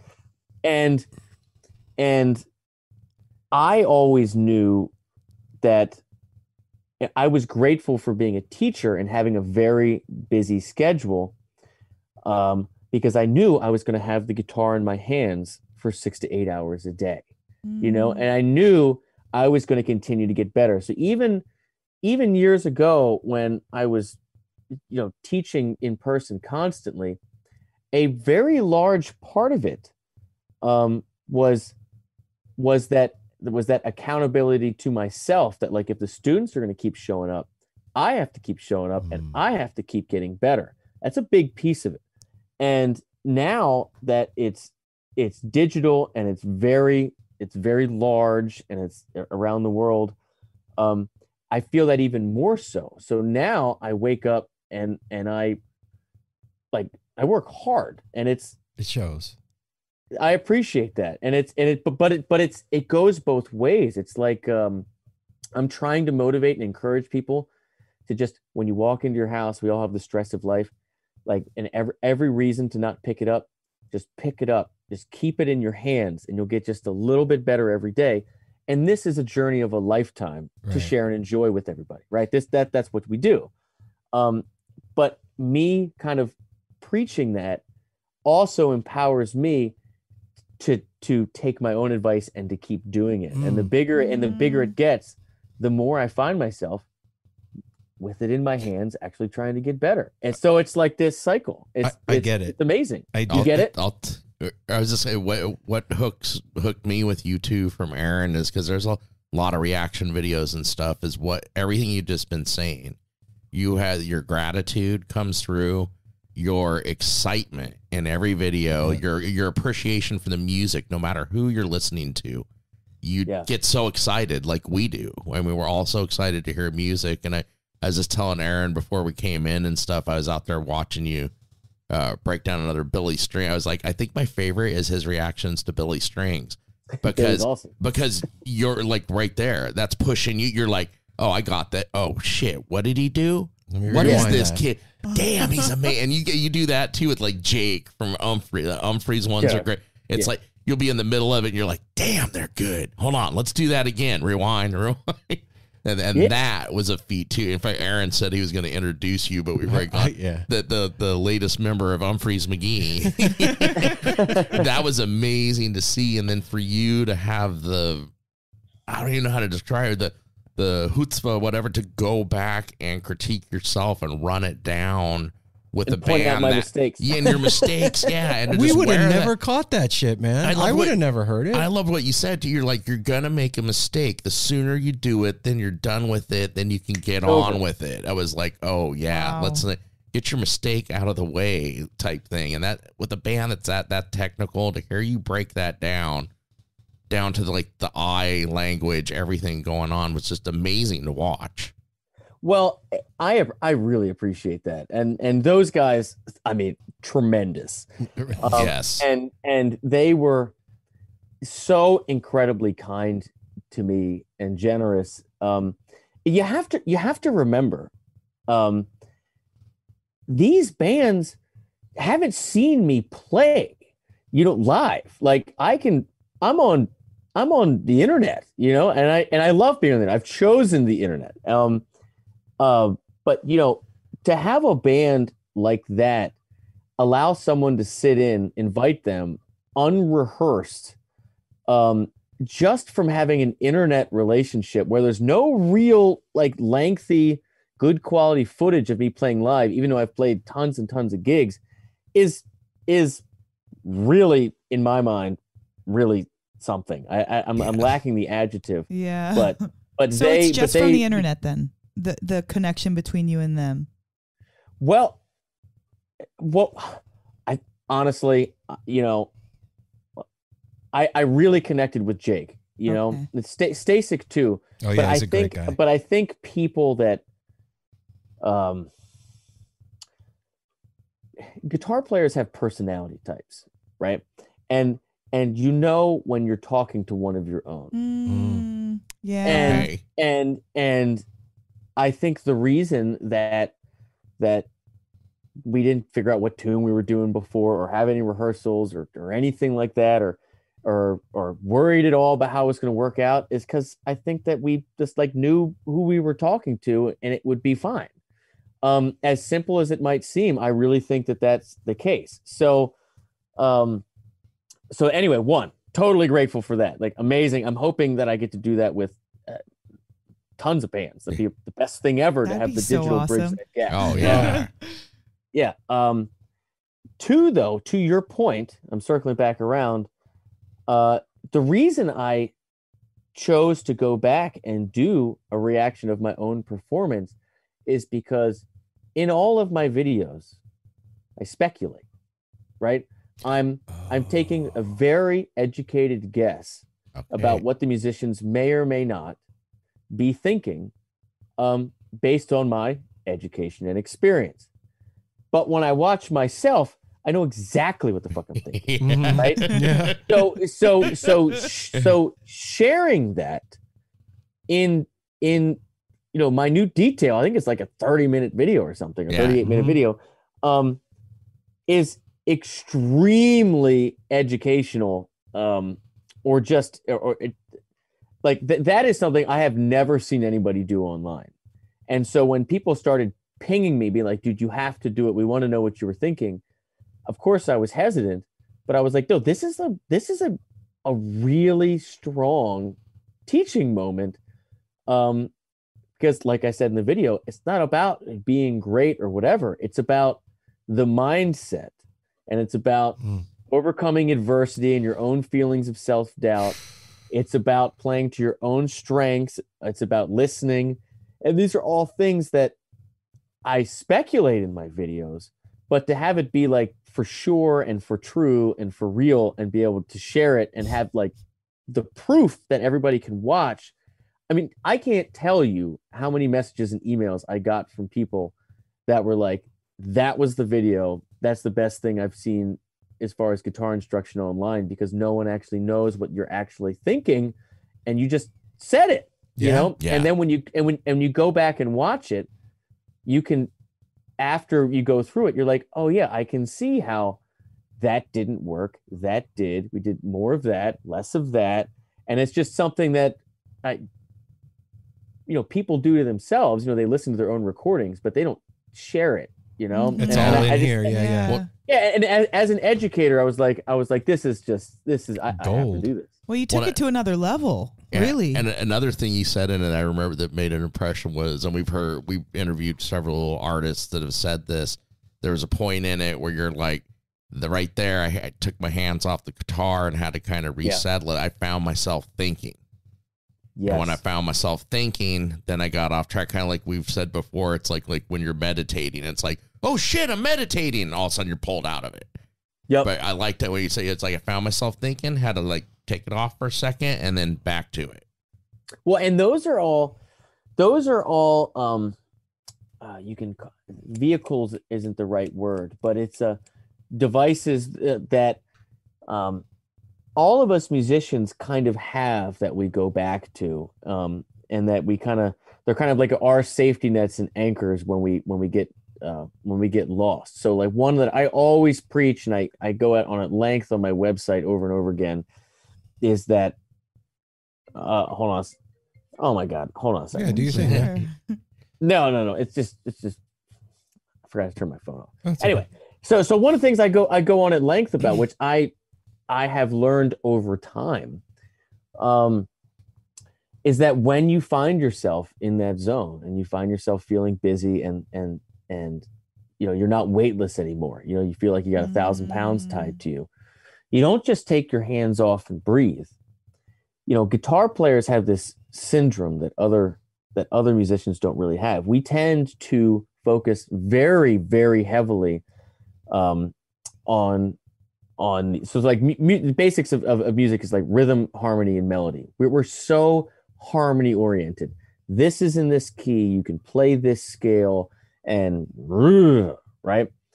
I always take my hands off, and I think not what to play, but I reset and I start first. I take a deep breath and I say when to play. So where is there space for me? Like literally where, like a percussionist. And then once you find your spot in the mix that you can find rhythmically, then I always start with, okay, where is there some type of simple melody where I can add something memorable? Because those are the two things that as guitar players, we always forget when we end up in noodle land, right? That's the thing. Yeah. Right. So take your hands off, take a deep breath. Instead of what, think when. And then 2, can you play something that people remember in the car on the way home? Right? People whistle. People don't whistle chords. They don't whistle, arpeggios and sweet nonsense. People whistle, 3, 4, 5 notes at a time that get stuck in their head. And that's always when I find myself being too much of a guitar player, I'm like, okay, can I get there? And this is all like in a split second kind of a thing. Yeah. Yeah. But I'm saying that kind of internal dialogue, that mantra, all musicians have their own version of that in some way, shape, or form. Right. I just that's just always been my crutch. And frankly, it is for most guitar players. We're just like, oh yeah, just play A minor all day, just and you forget it. You forget it. Right. Here's the thing though. Okay. I've been running around going to concerts for my entire adult life, and mainly in the vein of the jam band thing. Sure. But I listen to everything. I know you're a Tool fan, though. But yeah, I love Tool. Love it.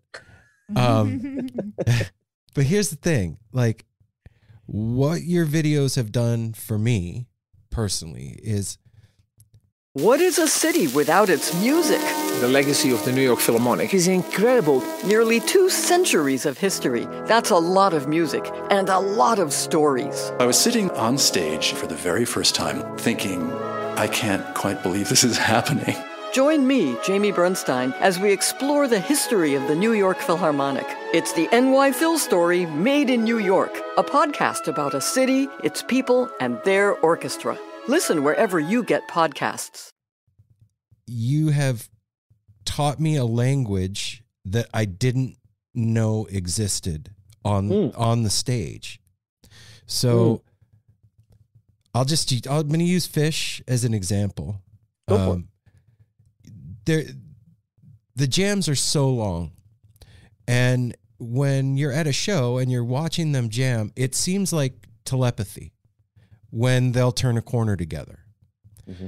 And for the longest time, I'm like, it's either telepathy or they've been in a practice room 19 hours a day for the last 40 years. Like, there's no way you could do that and not be synced up. And I do know that there is some of that involved in playing music. There is a thing that happens between musicians that's, of course, unspeakable. But the eye contact, the signals with trills and different scales, I didn't know any of that shit. So watching your videos made me start listening to music differently. You know, I love that, man. I appreciate that. You know, and the reason that I only do live music is because I've always basically only been into live music. You know, even, I mean, the vast majority of records I've ever purchased have been live records. I mean, I you know, I appreciate good studio, you know, work, but right. I'm a live guy. Like, I want to play live. Like, that's the point of all of this, is live. So it is absolutely my pleasure to point out these things that only happen live. And I think that it's very easy for the non-musician to think that all is possible. There's unlimited everything, and the sounds that we're hearing could be anything, and that when they change together on a dime, that it could be telepathy or something like that. But the real truth of it is there's only 12 notes in Western music. And after that, they just start repeating. And what we consider something that sounds good or recognizable comes down to a string of 7 notes of those 12 in one key. Right? That's what makes a key. And of those 7 notes, there's really only one note that, or sorry, I'll make it simpler. Of those 7 notes, or those 12 possible notes in the key, but of the 7 in a key, there's only 3 functions in music. There is tonic, which is home bass. There's subdominant, which means away from home, for lack of a better word, and dominant, which means you have to go home. So there's only 3 vibes in harmony, in Western harmony. You're there, you're the complete release of all musical tension. You're going somewhere, meaning we left. We don't know where we're going somewhere. And there's dominant, which is we're going home. I must go home. And if you know the language of each of those, right, you can imply to your bandmates with one of those 7 notes in the key placed at the appropriate time, because you understand where you are and what time it is, that you can say, it's time to go over there, you know? And Holy shit. maybe your keyboard player is dragging his ass a little bit, and you might have to hit that leading tone 6 or 7 times before he picks his head up and he goes, "Oh, now? Okay, now." And then you go. Right? But that's how it works. Wow. Holy crap. So my mind is blown. Give me a second. It is a language. It's still, it's still a secret language. But the point is that it's pretty simple. Okay. But you only get comfortable with the simplicity with time and experience. You don't just have the ability to do this in real time without totally like crapping the bed like dozens of times. Right. Like it's just true. But anybody that plays live a lot and sits in with a bunch of different people knows that that's basically the case, and how those things connect, and all of the other notes around it and colors and embellishments are simply that. They're colors and embellishments.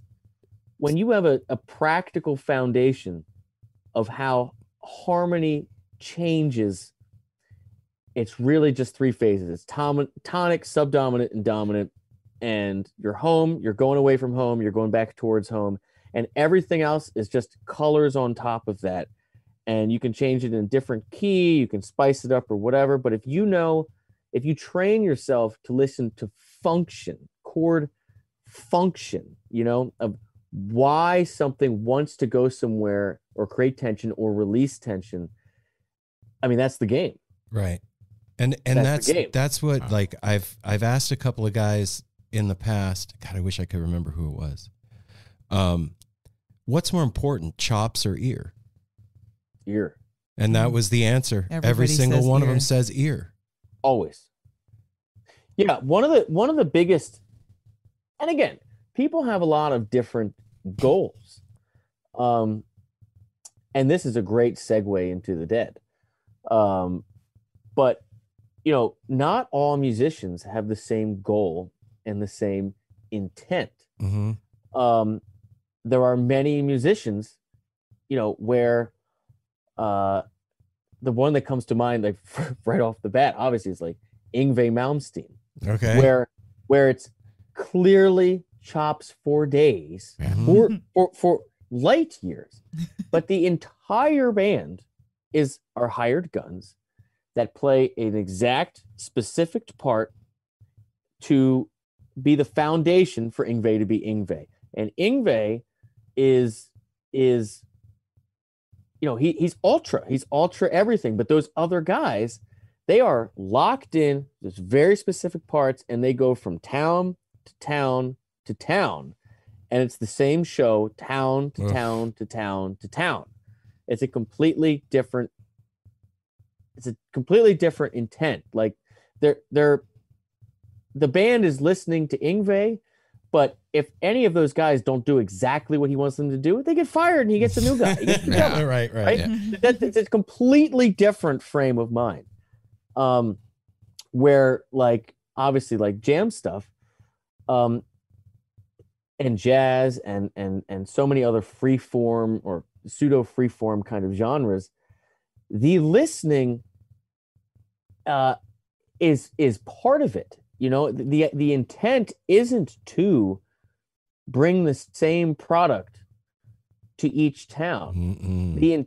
The intent is to have a different product, a different experience, a different moment, every single moment to moment, everywhere you go, for the duration of the time that you play music, and that is something that I never got until I got into the Dead. And that's like one of the main reasons it took me so long, because at the core of why I didn't get it, and why I think a lot of people that don't get it, is that the actual impetus, like the intent of the band and the music, and of course the community that surrounds it and the listeners that it demands a certain kind of listener, is different. Yeah. It's different. It's I don't know another way to put it, but it's I come from a hard rock, heavy metal kind of background before I got into bluegrass, and I love that. Like again, Tool, perfect example, right? Or they go city to city, amazing. I'll never miss a Tool show if they come close. One of my best favorite bands ever. But their intent is to go from city to city. They got a whole light show. It's choreographed with the songs. It is the same product taken from Baton Rouge to Madison Square Gardens to Portland, Oregon, to wherever, and you get to see that production like a play. Like that play. Okay. That play is like that theater show or symphony or whatever. That is a moving thing.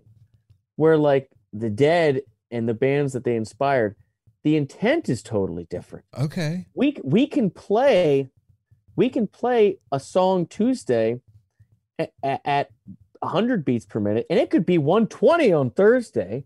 It could be 8 minutes, or it could be 12 and a half minutes. We could throw in 2 more choruses if we want to. It's a whole different thing. And that was like, now that I've had enough time, some reflection, that was the biggest thing that I think kept me off the bus, for lack of a better word. That's the term. Because I just grew up in that world where it's just like, this is your show.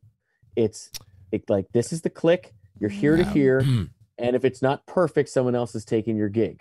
Bam. End of story. I get it. And for me, it was like, once I got into the Dead, dude, talking to you is a trip, because you're helping like quantify or qualify some things that, like, once I got into the Dead, I had a really hard time listening to other types of music because of what you're talking about. I would be looking for that intent in other things and not finding it and being like, this sucks, when it really didn't suck. It was just different.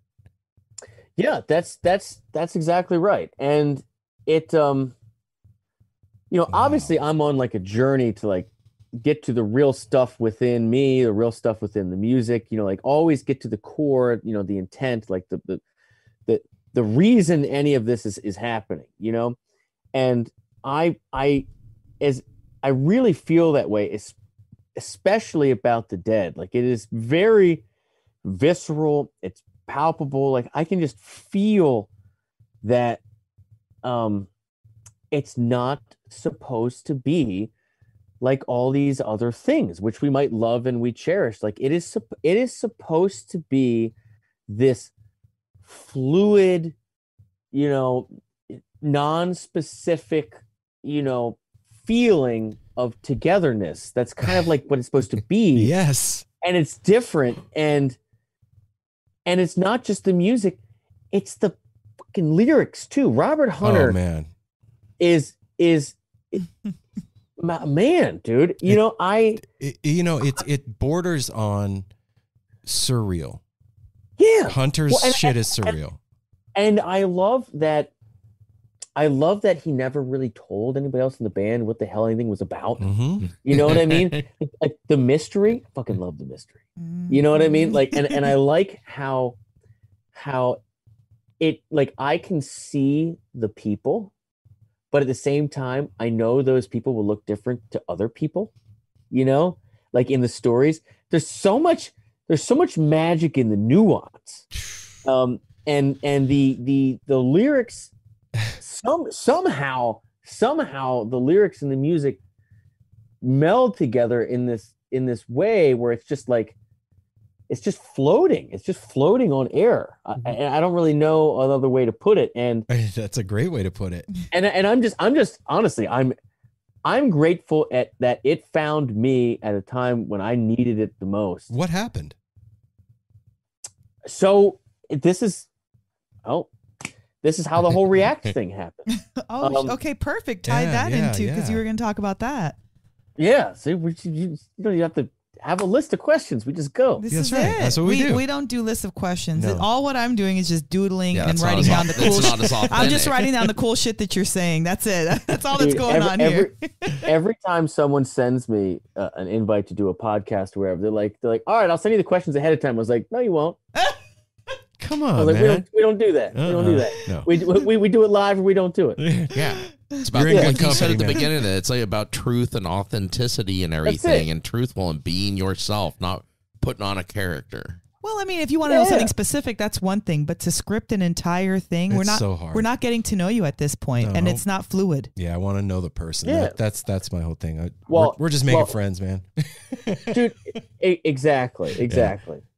All right, so I'll share the So story. what happened? Yeah, so the dead into the react. Yep. Yeah. So, as I said before, I have been an online educator since 2013. I grew up a metalhead. Went to school in LA for guitar. Got really heavy into bluegrass, and when I went to LA for guitar, I went to a school called the Musicians Institute, which is the Guitar Institute of Technology, GIT. which is like a super duper trade school. It's definitely the best guitar school in the world, in my opinion, for people that want to perform. Because unlike a conservatory, it's all performance based. So, in addition to your whole curriculum and everything else you do, you have to do what's called 10 live playing workshops a week, and each one is a different genre. And you play with someone from the bass program, the drum program, the vocal program, the people doing the production with the smoke and the lights and everything, and the engineering. They're doing it. And so you have to do 10 different genres, 10 different performances a week in front of your peers. So it's in the main performance hall in the school. So everybody between classes goes and sits in and watches and judges their peers. And you have to do 10 of those, and you have to learn the song on your own. So every time you show up, you're with a bass player you never played before, a drummer you never played before, and all kinds of uncomfortable genres. You have to do 10 of those a week for 2 years straight. Jesus. That's incredible. Or that right there. Yeah. Oh no, it's a fucking gauntlet. It's crazy. And so obviously, anyway, so that's like the school background. But I say that to say, I went there because I wanted to be a hired gun and join a band, do studio work, tour more than anything. I wanted to be on stage. And I went in 2004.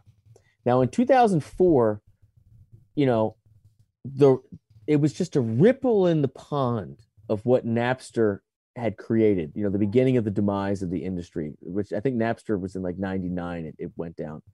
So in 2004, there were ripples, right? Like we already knew it was going to go, but I was still confident, very much so, that if I went to the school and I succeeded, because the school's claim to fame is like everybody that works in the industry goes through there. It's like a tech school pipeline to work, right? And when I went there, I think like 250 people, something like that, graduated each year, and 2/3 of them got professional work, right? And during the course of me being there from 2004 to 2006, iTunes and YouTube came out and just completely decimated the entire industry while I was there. And so basically the top 10 people or so got work, which I wasn't one of them. And everybody else, the internet destroyed their plans. Oh and my God. You still with me? Oh yeah. 100%. Yeah. Okay. And so I went home with my tail between my legs after sleeping on couches for 6 months or so and being broke, and because in LA there's no like cover band bar gigs. Like it's all pay to play, like you have to pay $500 to play at the Whiskey, and you get a 45-minute set, and no, there's no backline, right? So it's crazy. It's still that way. It's like it is in Nashville. I was just in Nashville. It's better, but the musicians, they make all their money in tips. They basically get like $50 or maybe $100, to play a show. It's all just tip based because there's so much supply of musicians that these clubs don't have to pay. Right. So I moved home to Baltimore, which has a very thriving music scene, local music scene. And I started teaching, and I started playing in cover bands. And I loved playing in the bands, but I really deeply fell in love with teaching. I felt that although I am a good guitar player, I felt that I'm really a good educator. Yeah. I felt that because I struggled so much in school, because I didn't know how to read music when I went to GIT, they basically let me in by the skin of my teeth, which is a whole other story. They were like, "Can you play this, that?" I was like, "No, but if you show it to me, I'll play it back to you." And like, I did it a couple times, and eventually they let me in. But I didn't know any theory. All the stuff that I teach now, I didn't know any of it. Right. Okay. And so that's why I feel so confident teaching now, because I really learned it the hard way, and when you learn things the hard way, you really freaking know them. They stick. Yeah. Yeah, they stick. So anyway, I fell in love with teaching, and I was doing 50 or 60 students a week and coaching kids rock bands and doing about 110, 120 gigs a year locally for like 7 or 8 years here in Baltimore. And around 2012, we had our first kid in 2010. And around 2012, I started seeing some early adopters like Marty Schwartz and others go online and appeared to be making a living doing it. And I had been at my ceiling forever. You can charge more, but you can't do more. My wife's a special ed teacher, and we were, at 30, years old or whatever we were, 29, and we were like, okay, we're at our like absolute ceiling. Like we're great, we're fine, but we want to have a family and we want to buy a house and do all these things. And you know how it is with your life. You have your family and you have your fulfillment of your potential. If you don't feel like you're working towards fulfilling your potential, doing the things that only you can do, it kind of rots at you and eats at you, and it affects how you are with your family, right? Yeah. And so as soon as I saw people doing this online, I was like, man, I can do this. Like I can take my skill set and I'm going to choose to build a life around my family instead of searching for bigger stages and building a family around my life. And I did it.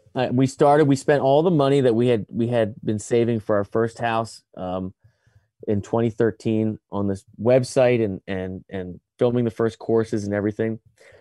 And it totally bombed. I lost money for 2 years, and it was a shitstorm. But I kept gigging, kept teaching, kept working. Eventually, in like 2015 or so, figured out how it worked and how to run Facebook ads. And I know we're getting in the weeds, but it's interesting. No, This is very interesting. riveted You're not right now. boring I'm like, us. Yeah. Yeah. Going, so, man. yeah. You're so a great teacher, by the way, because even how you're saying this is a very teaching way of the way that you're doing it. I'm captivated. Yeah. I appreciate that. Yeah. So around 2015, I started figuring it out. Facebook, I mean, it seems like so long ago, but Facebook, when I started, they weren't even an ad platform. Instagram wasn't even there. YouTube wasn't an ad platform that, and like, it wasn't, influencer wasn't a thing but people weren't watching HD videos on their phone. You certainly weren't uploading them from the ballpark, and so around 2015, I started figuring out, so when you cross the river and you burn the boats, right? So you spend all your money on everything and then you lose it all and you have a family, you can't quit, right? And so I had this curriculum, which I was incredibly proud of, but I couldn't, no one would buy it because no one knew who I was.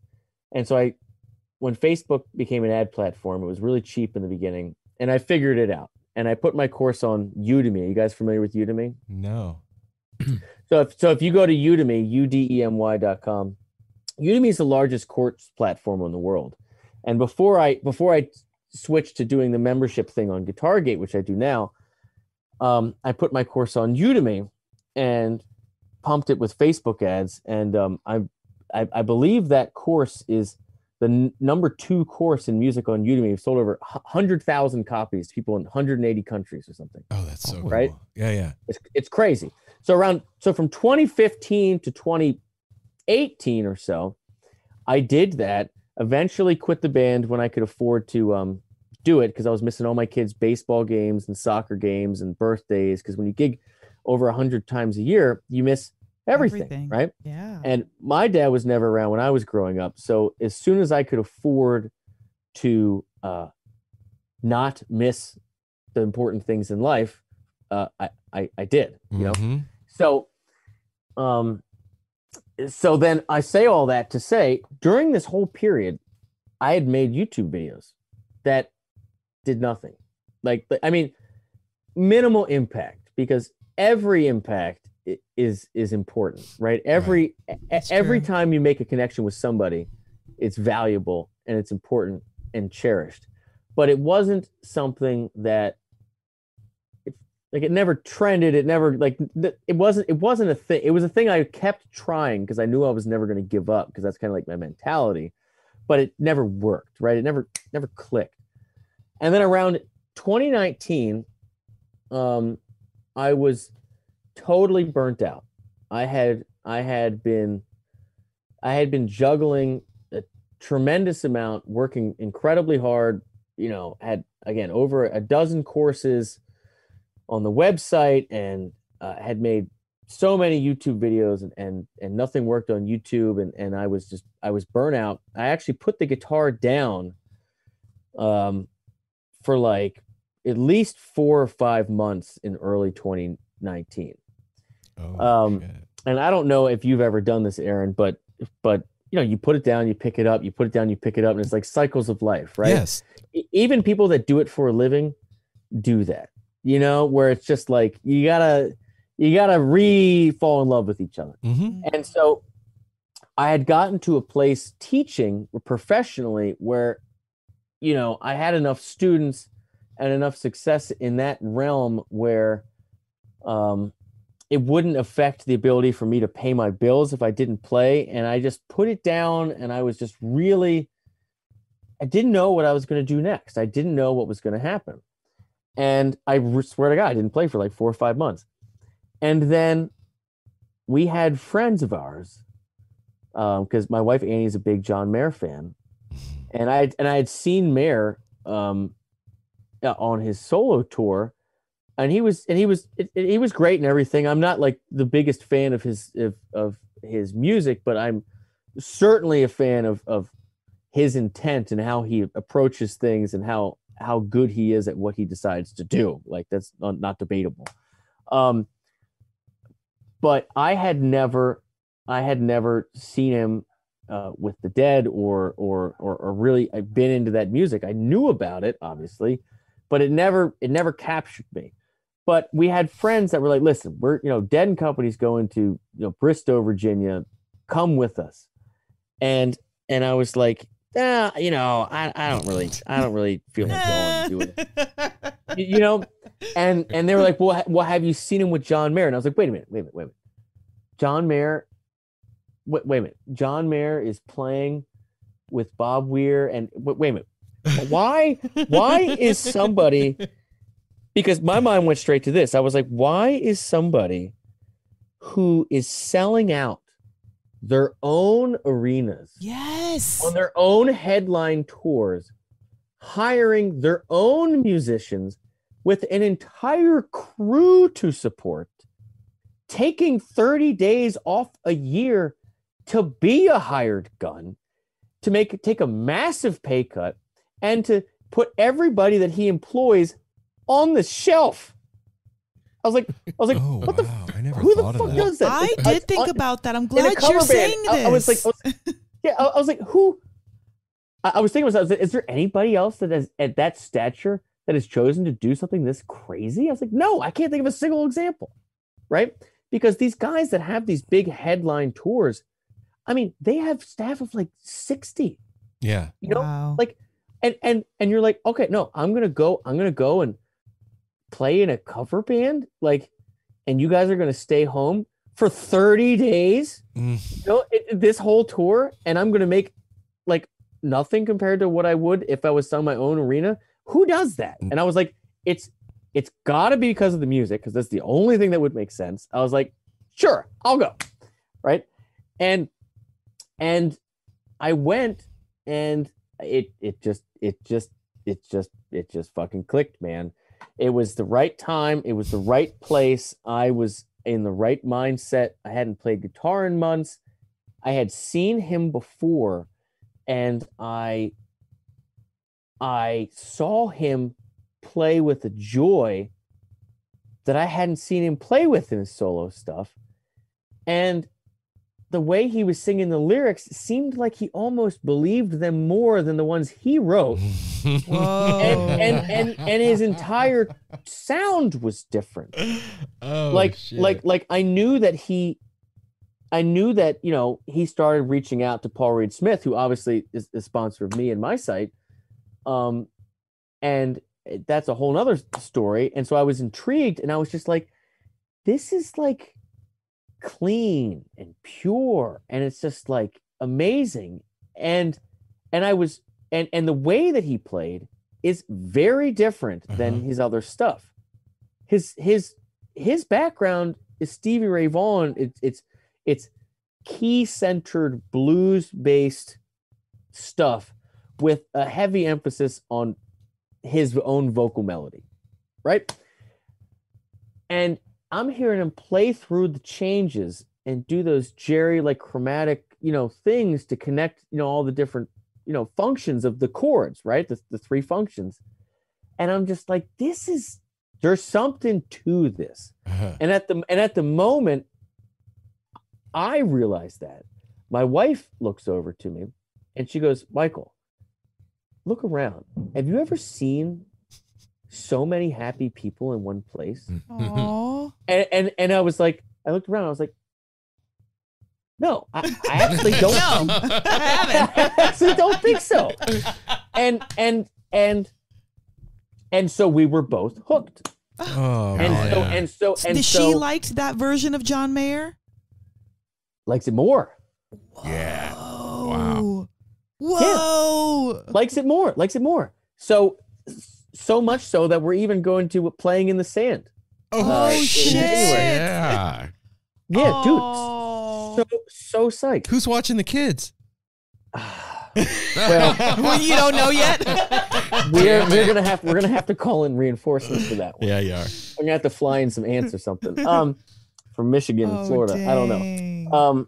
No, I think my mom is coming up from Florida to watch them, and Annie's aunt lives across the street, and her dad lives like 2 minutes away, and so he'll check in after work, and we'll make it happen. It's not a full week. It's No, I wish we were going with them. Anyhow, so I went home, and I remembered that I started listening to this music and starting to figure it out, and I remembered getting the emails from PRS and some of these other people when I used to do these desk sessions about how great it is seeing me dissect things in real time and learn them as if I was going to play them. And I was like, you know what? Oh no. Screw it. I was like, I'm just gonna dive into this music, and I'm going to I don't know what to call it. It's certainly not a lesson because I'm learning it. I'm not necessarily teaching it.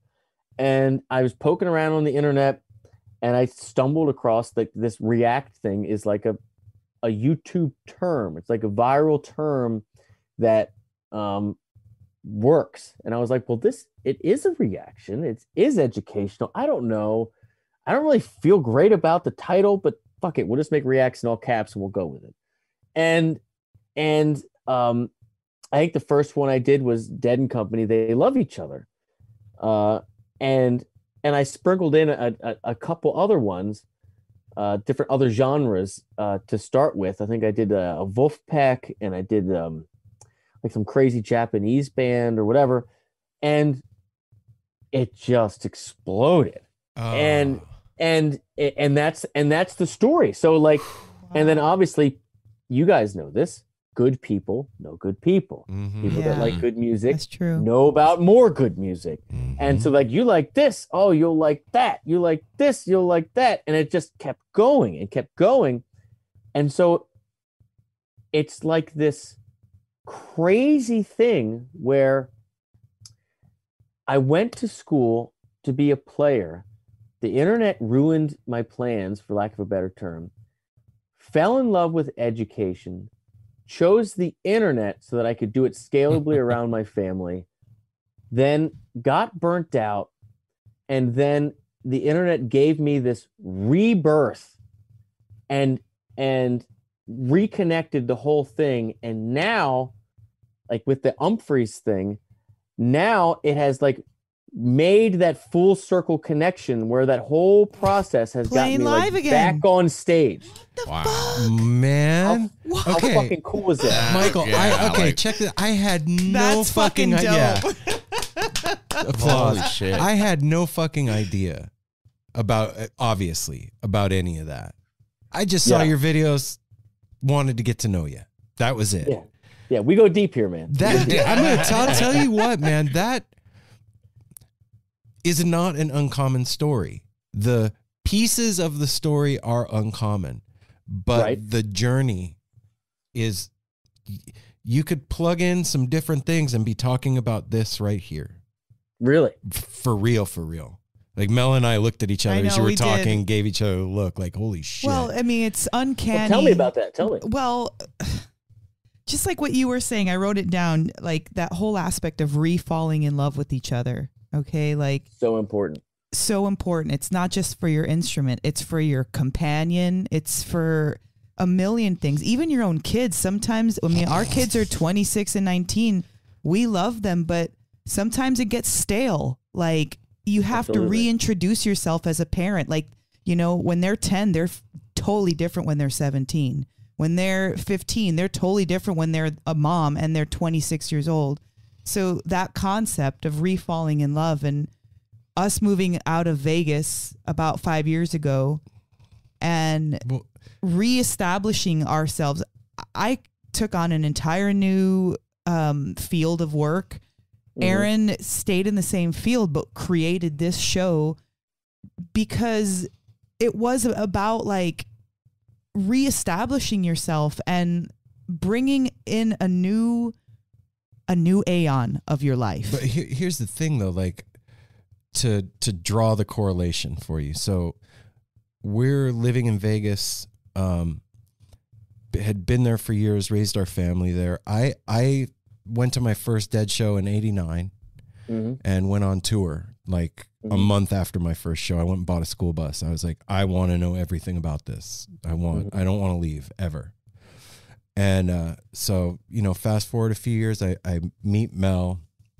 We have family, and you know, and that goes on the shelf. Yeah, that so whole Grateful going Dead, to concerts all and all that stuff. Like it wasn't. We're raising kids, man. I was working for telecom. I was busy. We're buying a doing other house, shit. raising our kids, learning each other, all that. So you know, in 2015, like I'm like 300 plus pounds, dying of hepatitis C. Oh wow. Miserable. And we came up to Portland for New Year's because we were talking about moving and we wanted to see what it would be like when it was shitty. And the three of us, actually, us three and our the kids. Yeah. And so we go back and I'm like, I need to get out of here. Like I can't. I felt more at home on vacation in Portland than I've ever felt at home here. I'm dying. I got to get out of here. And so we decide we're going to go. Apple and I have been friends since he was 12, I was 14. So going on 40 years almost. When we're talking about leaving, he's like, if you guys are fucking going, I'm going with you. Like, we'll go together. Yeah, I was saying, you're not fucking leaving me in the middle of the desert. Yeah. I hate this place too now. So we decide to move up here. And around this time is when Fare Thee Well happened. That's right. And it started a like the same thing that you saw at your show with Dead and Company. I remembered at Fare Thee Well. Like, oh, this is home. Fell in love again. This is my home. This is where I'm from. Like, these are my people. I haven't been around my tribe forever. Yeah. And so, we decide to move. We come up here. The second Father's Day we were here, my son buys me a snowball mic. And he's like, Dad, you guys are always talking about the Grateful Dead. You should start a podcast. Record it, man. Record it. Yeah. And I'm like, why? Like, nobody's going to want to hear that. Is that even a thing? Like, I didn't know. So by myself on the porch outside, I record just the story of going to my first show and put it out, have a panic attack because now I'm exposed to the world. And it's hard, man. It is hard. And then stuff started happening. Like, just like what you're talking about, like that good people know good people. And that thing started happening around me. And then these guys got involved. And then it started happening more. And before we knew it, like, we're interviewing O'Teal. Yeah, we're talking to O'Teal and Dave Schools and Billy Strings and the guys from J-Rad and blah, blah, blah. And it completely changed my life again. The Grateful Dead did it for me twice. Not just once, twice. Saved my life 2 times. You know what's so interesting, and I know that you talk about this and hear this all the time, but I was absolutely blown away and fascinated with every single person that reached out to me when those first Grateful Dead videos came out. They all had a story about when it found them when they needed it. There's something to it that it fascinates me, dude. That was the concept of No Simple Road when we started it. Like, I was like, this show's going to be about trying to figure out what that is. What's the thing? It obviously isn't that, but that's what I said. Tell us about your aha moment. Yeah, like when everybody remembers the date. Everybody remembers the date, the day, the weather, the venue. It's true. Everybody remembers the exact moment. Kennedy assassination moment.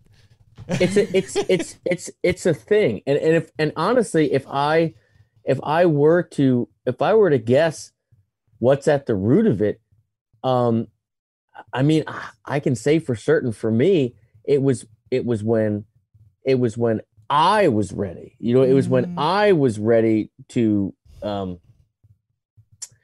be affected, to be open to it or whatever. I mean, because I had heard it many, many, many times. Me too. And it didn't hit. So it's not like if you hear it once and you either get it or you don't. That's not it. You have to get to a certain season, not just of your life, but of your mental just clarity, wherever you are in the world, to be willing to accept it. I don't know how to explain it. Dude, but if I could plug what it's so weird. I could take what you're saying and lay that over religion almost. Do you know what you totally could like take that and like a Lego block and stick it but it really is like that. What you just said is the honest truth, and it's the most interesting thing I have ever found. It's almost like, I wouldn't even say religion. It's almost like a spirituality. Okay, that's a better term. Yes, absolutely. Yeah. Religion is a little too dogmatic, and yes, I get what you mean. Yeah, it's like it's because I'm not terribly religious, even though I was grew up Catholic and everything, but I'm deeply, deeply, deeply spiritual. I again, total side, whatever. But I've definitely had many trips in my day, and many going down many paths, both bright and dark, and the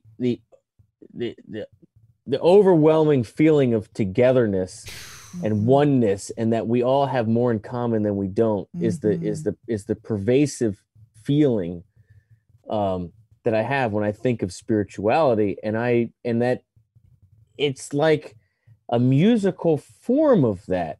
Wow. Wow. I don't know how else to put it. Well, you're was getting perfect. there, right? Because for me, I wasn't a Deadhead. Aaron and I have 7 years age difference. So when he was off touring with the Dead, I was still very young. Right. And for me, it's how is it that the music that's bringing us together is creating something that nobody can talk about, but everybody feels. Yeah, that's it. That's it exactly. Everybody, you look at your neighbor's eyes and then they just give you that nod and then, yeah, but you're not saying what yeah about, but you know it's yeah. And that's for the 50,000 people at Soldier Field or, you know. And even like I was telling you, we just saw Yonder and the Dusters this past week. Even there, it has that root, the Grateful Dead family root has grown into this grand tree that is this scene that we're a part of. And you go to these shows now, like go to a Goose show, go see Pigeons playing ping pong, go see Umphrey's, go the Green Sky, all of them. The look in the eye, that's the thing. I see my people. Like there is that knowing that happens, and it happens in passing with a glance, and you can feel it in your solar plexus. It's a squeeze. It's a I don't know. It's hard to talk about. And I think that, you know, that's why, to me at least, it was so profound that was like the immediate thing my wife picked up on, you know, when she was looking around at these people. And it's a spirituality of sorts. It's different. So here's how I put it, or I would phrase it.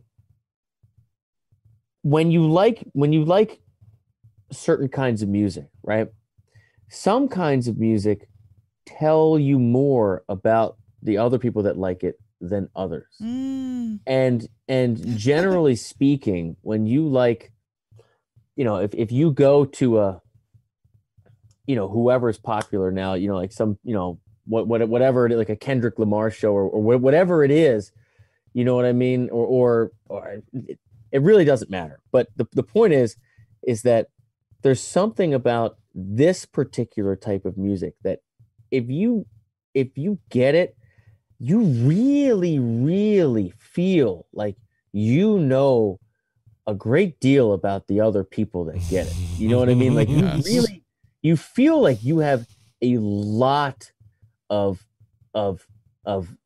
information that you can't quantify, but yet it's unquestionable.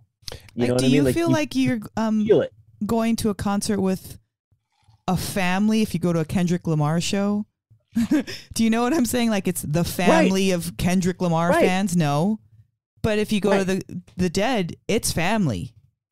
Yeah, that's what I mean. Like it's but everyone feels that. Like it's again, I'm still kind of like, you know, digesting it and being hit with the waves because I've only been to 2 shows since this whole thing started. And it was the Goose and the Umphrey show. And you know, I'm excited to go to Dead & Co. and the Playing in the Sand and all that.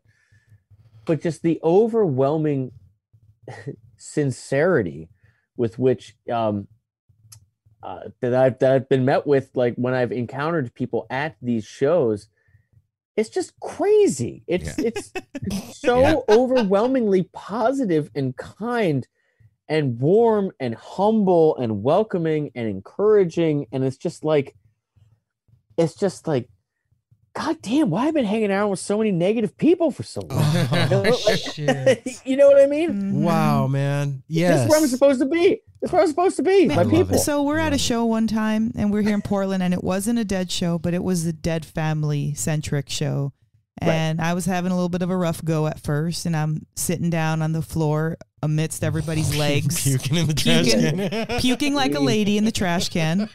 Oh yeah. And you then got a little heady, you did it. A little heady. In between, I'm sitting there hugging my knees, you know, and there's this mama. It was Umphrey's. Okay, it was Umphrey's. There you go. but there's this, it's a mama in quotation marks, and she is dancing right in front of me, giving me air and space. The way that she's dancing, she's like fanning me, and literally has her eyes closed and is spinning. And anytime anyone would come near me, she was like a fucking bulldog and was like, what do you do? Like, you know, so Erin comes over to check on me, and she's like, you know, got her spikes on. Remember that. And of course, like I said, I was in the midst of everything. So these small things I didn't pay attention to till afterwards, and realizing just how family oriented these types of concert goers are.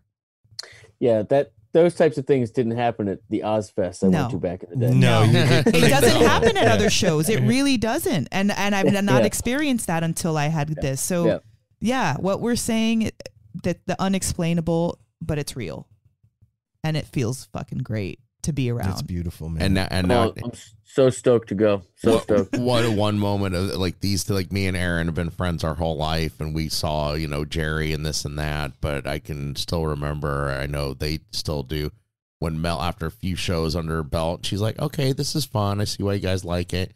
Next thing you know, she's calling fucking songs.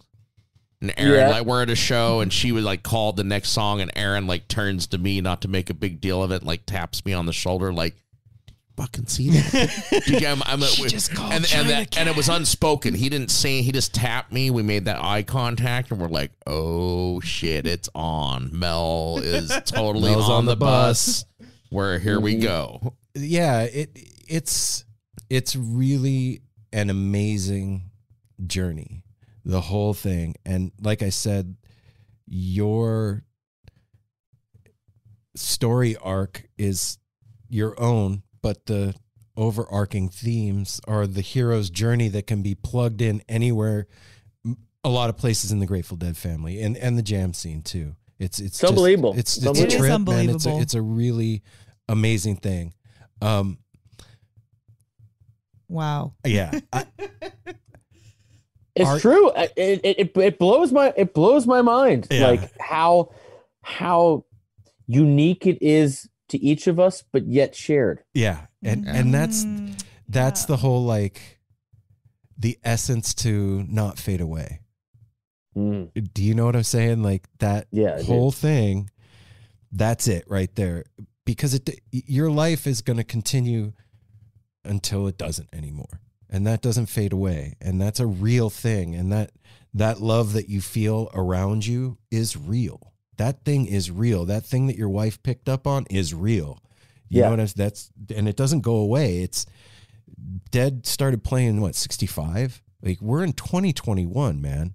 Right. It's just this continual unfolding puzzle box that we all get to play in, and it's awesome. And the people that are around it are the most, like you said, kind and gentle, generous, sweethearted.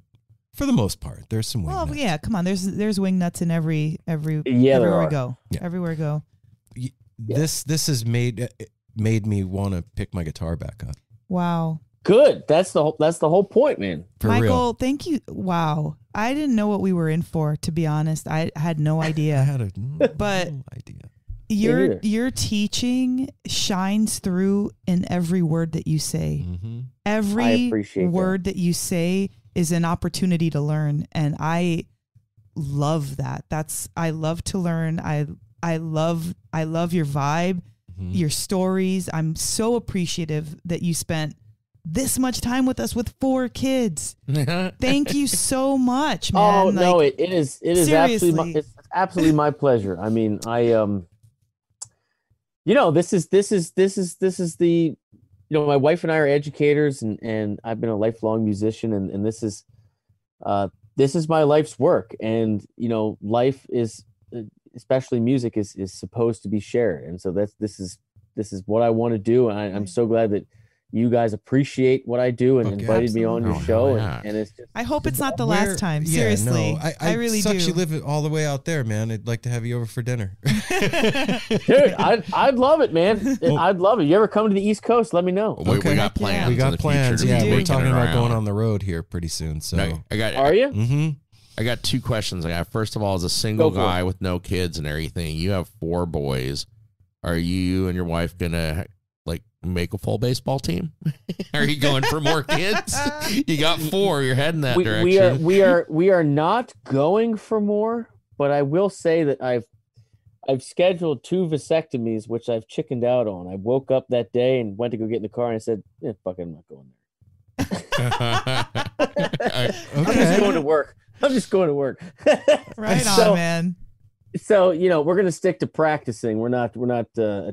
you Practice go. makes perfect. And I know as that you was know. kind of a silly question. You probably get asked that, and I always just wondered too. It's like, were you guys going for a girl too? And they just end up with 4 boys. And all parents usually say, "We're happy with whatever we got." No, I Well, wanted a boy. well, I can tell you that I'm the oldest of 5 boys, Oh, wow. and my wife's father was one of 6 boys.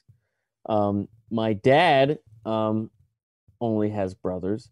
My grandfather is one of 13 kids, and 11 were boys. Whoa. Yeah. Whoa. So we're not like, thinking that it's a coin toss every time. Yeah, no. yeah, that sounds like that runs deep. You said you had 2 questions. What was the second? The second question was, because of your reaction videos and stuff and everything, have you watched the Billy and the Kids show from a couple weeks ago in Red yeah, Rocks? dude. Okay, Yeah, yeah. that man. That's the best Grateful Dead music I've seen in 20 years. That Unbelievable. I'm so happy for Billy, man. It's Yeah. just great. Yeah. It's great. I hope to be able to connect with him one day. We were DMing a little bit, but then he went dark on me. But I'm such a huge fan, and I would love to talk to him and go deep, because he and I both share that a similar path where we started with very heavy music, and then we got bit by the bluegrass bug Mm. and made that transition, and then found the Dead. Mm-hmm. Wow. You know what I mean? And I would love to talk to somebody with that level of proficiency, and obviously deep appreciation, but also like professional in their craft, about that transition, because it's a weird thing, but it makes sense to me. I'd love to hear how he explains it, because a lot of those really technical guitar, like heavy metal, like or whatever you want to call it, techniques and playing of whatever, translate totally to bluegrass. Yeah. Oh, yeah. Yeah, like and country in general. Like, listen to, and again, genre, no one knows what genres they are, but like listen to like Van Halen, Hot for Teacher. That's a straight up country lick. Like, that is, Oh, yeah. you play that on a telly, with some reverb, like that is a straight up country tune. And I would love to talk to Billy about that, and then, because there's a precision there, but then getting into the looseness of the jam scene. You know what I mean? I Wow. would be fascinated to talk to him about that. And he's such a humble, like, when we talked to him, I asked him, I was like, because to me, on the outside, I'm like, how can you possibly be better than that? Like, you have hit the top of guitar playing. You hit the ceiling, man. And I was like, do you feel like you need to practice? Like, do you feel like you can get better? And he was like, what are you talking? Yeah, man. Like, I'm not and like that good. most musicians, he's like, yeah, I'm not that good. I was Sam just like, Bush. are There's you other. He started to fucking name. joking me. Was like, no, I'm not that good. I'm learning. Well, it's the same in anything. Like, it's the people that are really prolific in their achievements realize that there is no finish line, and that it's the journey and enjoying the passage of time, and choosing to to be the better you every day instead of going backwards. That is why you do what you do with your life. You know? Wow. That's perfect. That was perfect. That right That's there. it. 100%. Yeah. Michael, tell me something, or tell everybody out there Sure. about how they can hook up with Guitargate and all your stuff. So I appreciate it. My whole thing is very, very simple. If you go on YouTube, you can search my name, Michael Palmisano, Palmisano, or the whole Guitar Teacher Reacts series. All that stuff is free up on YouTube. You can find me Instagram, Twitter, TikTok, everything else. Just search Guitargate, one word. And if you'd like to take my lessons and my courses, my curriculum and everything you find on my website is literally my life's work. It is. I'm extremely proud of it. You can find everything at guitargate.com. It's really just a community of people trying to motivate and inspire each other to just keep it in their hands and just get, like you said before, just a little bit better every day. I'd love to have you. I'd love to be a part of the community, and that's it, man. That's what I do. Right on, brother. Yeah. Michael, I'm gonna email you my number. I want to keep in touch with you, and Let's do it. yeah. And I have some bands I want you to listen to. I've got some stuff that you probably haven't heard. I would love, dude. That's my whole game. Just hit me. Okay, I'll send you my number in the morning, man. Oh, Have a wonderful thank you, evening, Michael, brother. so much. Yeah, you too. And let me know when this is up. I'll be sure to share it. You got Absolutely. it, man. I'll let you know. Yeah, right. no, Okay. no worries, man. Okay. Nice to meet you all. So You it's too, Michael. Apple, Mel, and Aaron. Right Yep, on, nailed it. man. Yep. Yep. Thank you so much. Have a great night. You too, brother. man. Peace. All right. Bye-bye. Wow. Okay. So I wasn't You expecting knocked that. it out of the park, babe. I'm just gonna say that was a He's been fucking great. very excited about this one, and now I see why. This morning, I just kind of delved into it pretty heavy, and I got a lot what of an time on my awesome hands at home, human guys. being. We don't. It's Yeah. the opposite. I got a lot of time on my hands at work, and I have spent entire afternoons with this guy. And so I knew, like, I've seen his personality, Yeah. and what he said in the beginning is very true. Like, that's not a character. You can tell. It blows me away, like he was saying, how long it took him to get comfortable, but like there was no separation as far as I was concerned, as far as like the screen, no screen. We just weren't in the same room. Do you know what I'm saying? Yeah, like yeah. there was no lag or no misunderstanding or no getting to know. It was just like, I am who I am. Here I am. That's special. It's very And special. It's super special. Like the thing I said that grabbed me about him too, and why I ended up watching him all day long, building up to this too, was like his appreciation for the music. There's other people out there kind of doing the same React stuff, music teachers, and they're kind of breaking it down.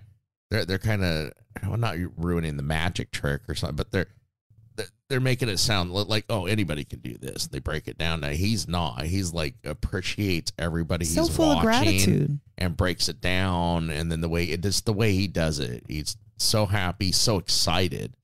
Every video he does, it's not like, okay, now this week we're going to look at this guy and his technique. It's like, he makes it fun. It's very engaging, his personality. And he brought up something that we've discussed around the house quite a bit about Dead and Company. And it just goes to show that people are getting turned on. Period. People complain about Mayor. People complain about this, that, the other thing. It doesn't matter. Like, it's the community. Yeah. And the music. Yeah, no Those matter- two things together. No matter what vehicle you're like driving in or anything, like his wife getting that, she was a Mayor fan. And then she saw, I mean, we all saw the change in Mayor. He was doing his thing. It's really hard Arenas to doing go the to Hollywood thing, and then got bit by Bobby hosting the Late Show years ago. Hosting the Late Show, Bobby came on as a guest, and it completely altered both The of course their of their lives. lives. I was just going to say it's really hard for somebody that's a music fan to go to a Grateful Dead show, whatever form, Dead and Company, Grateful Dead, cover band, be around that energy and not like it. I'm talking about a music fan. I'm not talking about... Yeah, I was going to say, there's people... I'm talking about somebody who enjoys music, somebody who likes to be free and dance, who's never been there. You go there. It's hard to not like that. It really is. You don't like being happy? Yeah, like his wife said to him, have you ever seen this many happy people? I wanted, like, no. Holy shit. They are genuinely happy. Everybody's don't know smiling. where there's that many happy people at once. At the same time. And he nailed it too. He's all kind. He threw in that at kind an REM of concert. and REM? Yeah, shiny, happy people. Never mind. Wow. They're not together anymore. He's a photographer now. Oh. All right. That was a bad joke anyway. Well, everybody, that was Michael Palmisano. And if you don't already... And if you don't know, now you know. Yeah, go check him out on YouTube. And if you're a guitar player or if you're somebody that wants to learn to play guitar, go to Guitargate. And if you're a guitar teacher, you should watch him to get some inspiration. Yeah. Yep. Seriously. And guess what else? We'll be back next week with more stuff and things and whatnot. And we'll be at shows and we'll be doing things and dancing and moving and shaking. Because that's happening now. Go to the website and sign up for the newsletter and go to Patreon and become a Chandonator. Sign up and call the Tepid line at 971-808-1524 and leave us a trip report from your last show. And remember that Mel, Apple, Aaron, and Darwin care about you and that we love you. And we can't wait to see you out there on the road. Take care of yourselves. Hydrate. Safety third. Peace.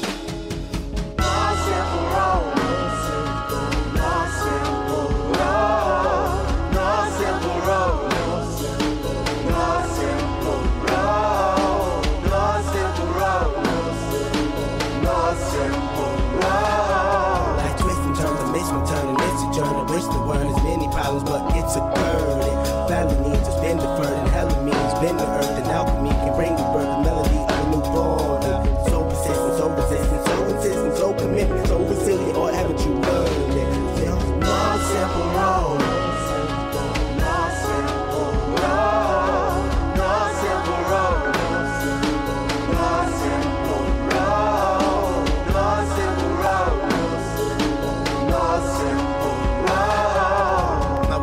Shattered as I focus through the spot in the corner that is still intact. The react is both a defense mechanism as well as a fear. We've traveled this road before, so we may think, but it's a tad bit of strange similarities that feed an A equal A complex. The fears of your past do not equal the perplexities of the current road.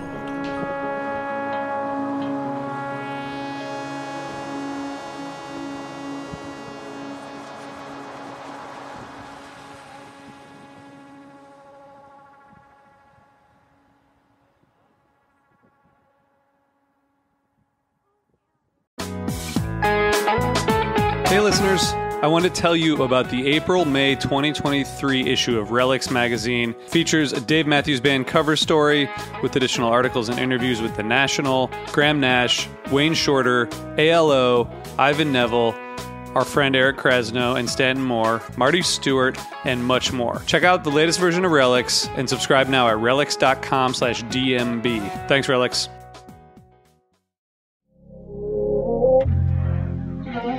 This is the story of Whitney Houston. This is the story of Kurt Cobain. Of George Michael, of Otis Redding, of Amy Winehouse, of Michael Hutchence, Bob Marley. This is the story of Prince. It's a new podcast series about how they died, why they died, and why we're still talking about them so long after. It's like nothing you've ever heard before. It's storytelling. But it's more than that, because rock stars, they tell us how we feel. They change our mood. They change the clothes we wear, the people we hang out with, the way we remember things. It's them who give us those ludicrous moments, the ones where you're jumping around, singing your heart out, feeling understood. And it's those moments we'll help you remember, the ones you're thinking about right now. That feeling. That feeling. It's coming soon from Crowd Network. Just search for Death of a Rock Star on your podcast app. And subscribe now.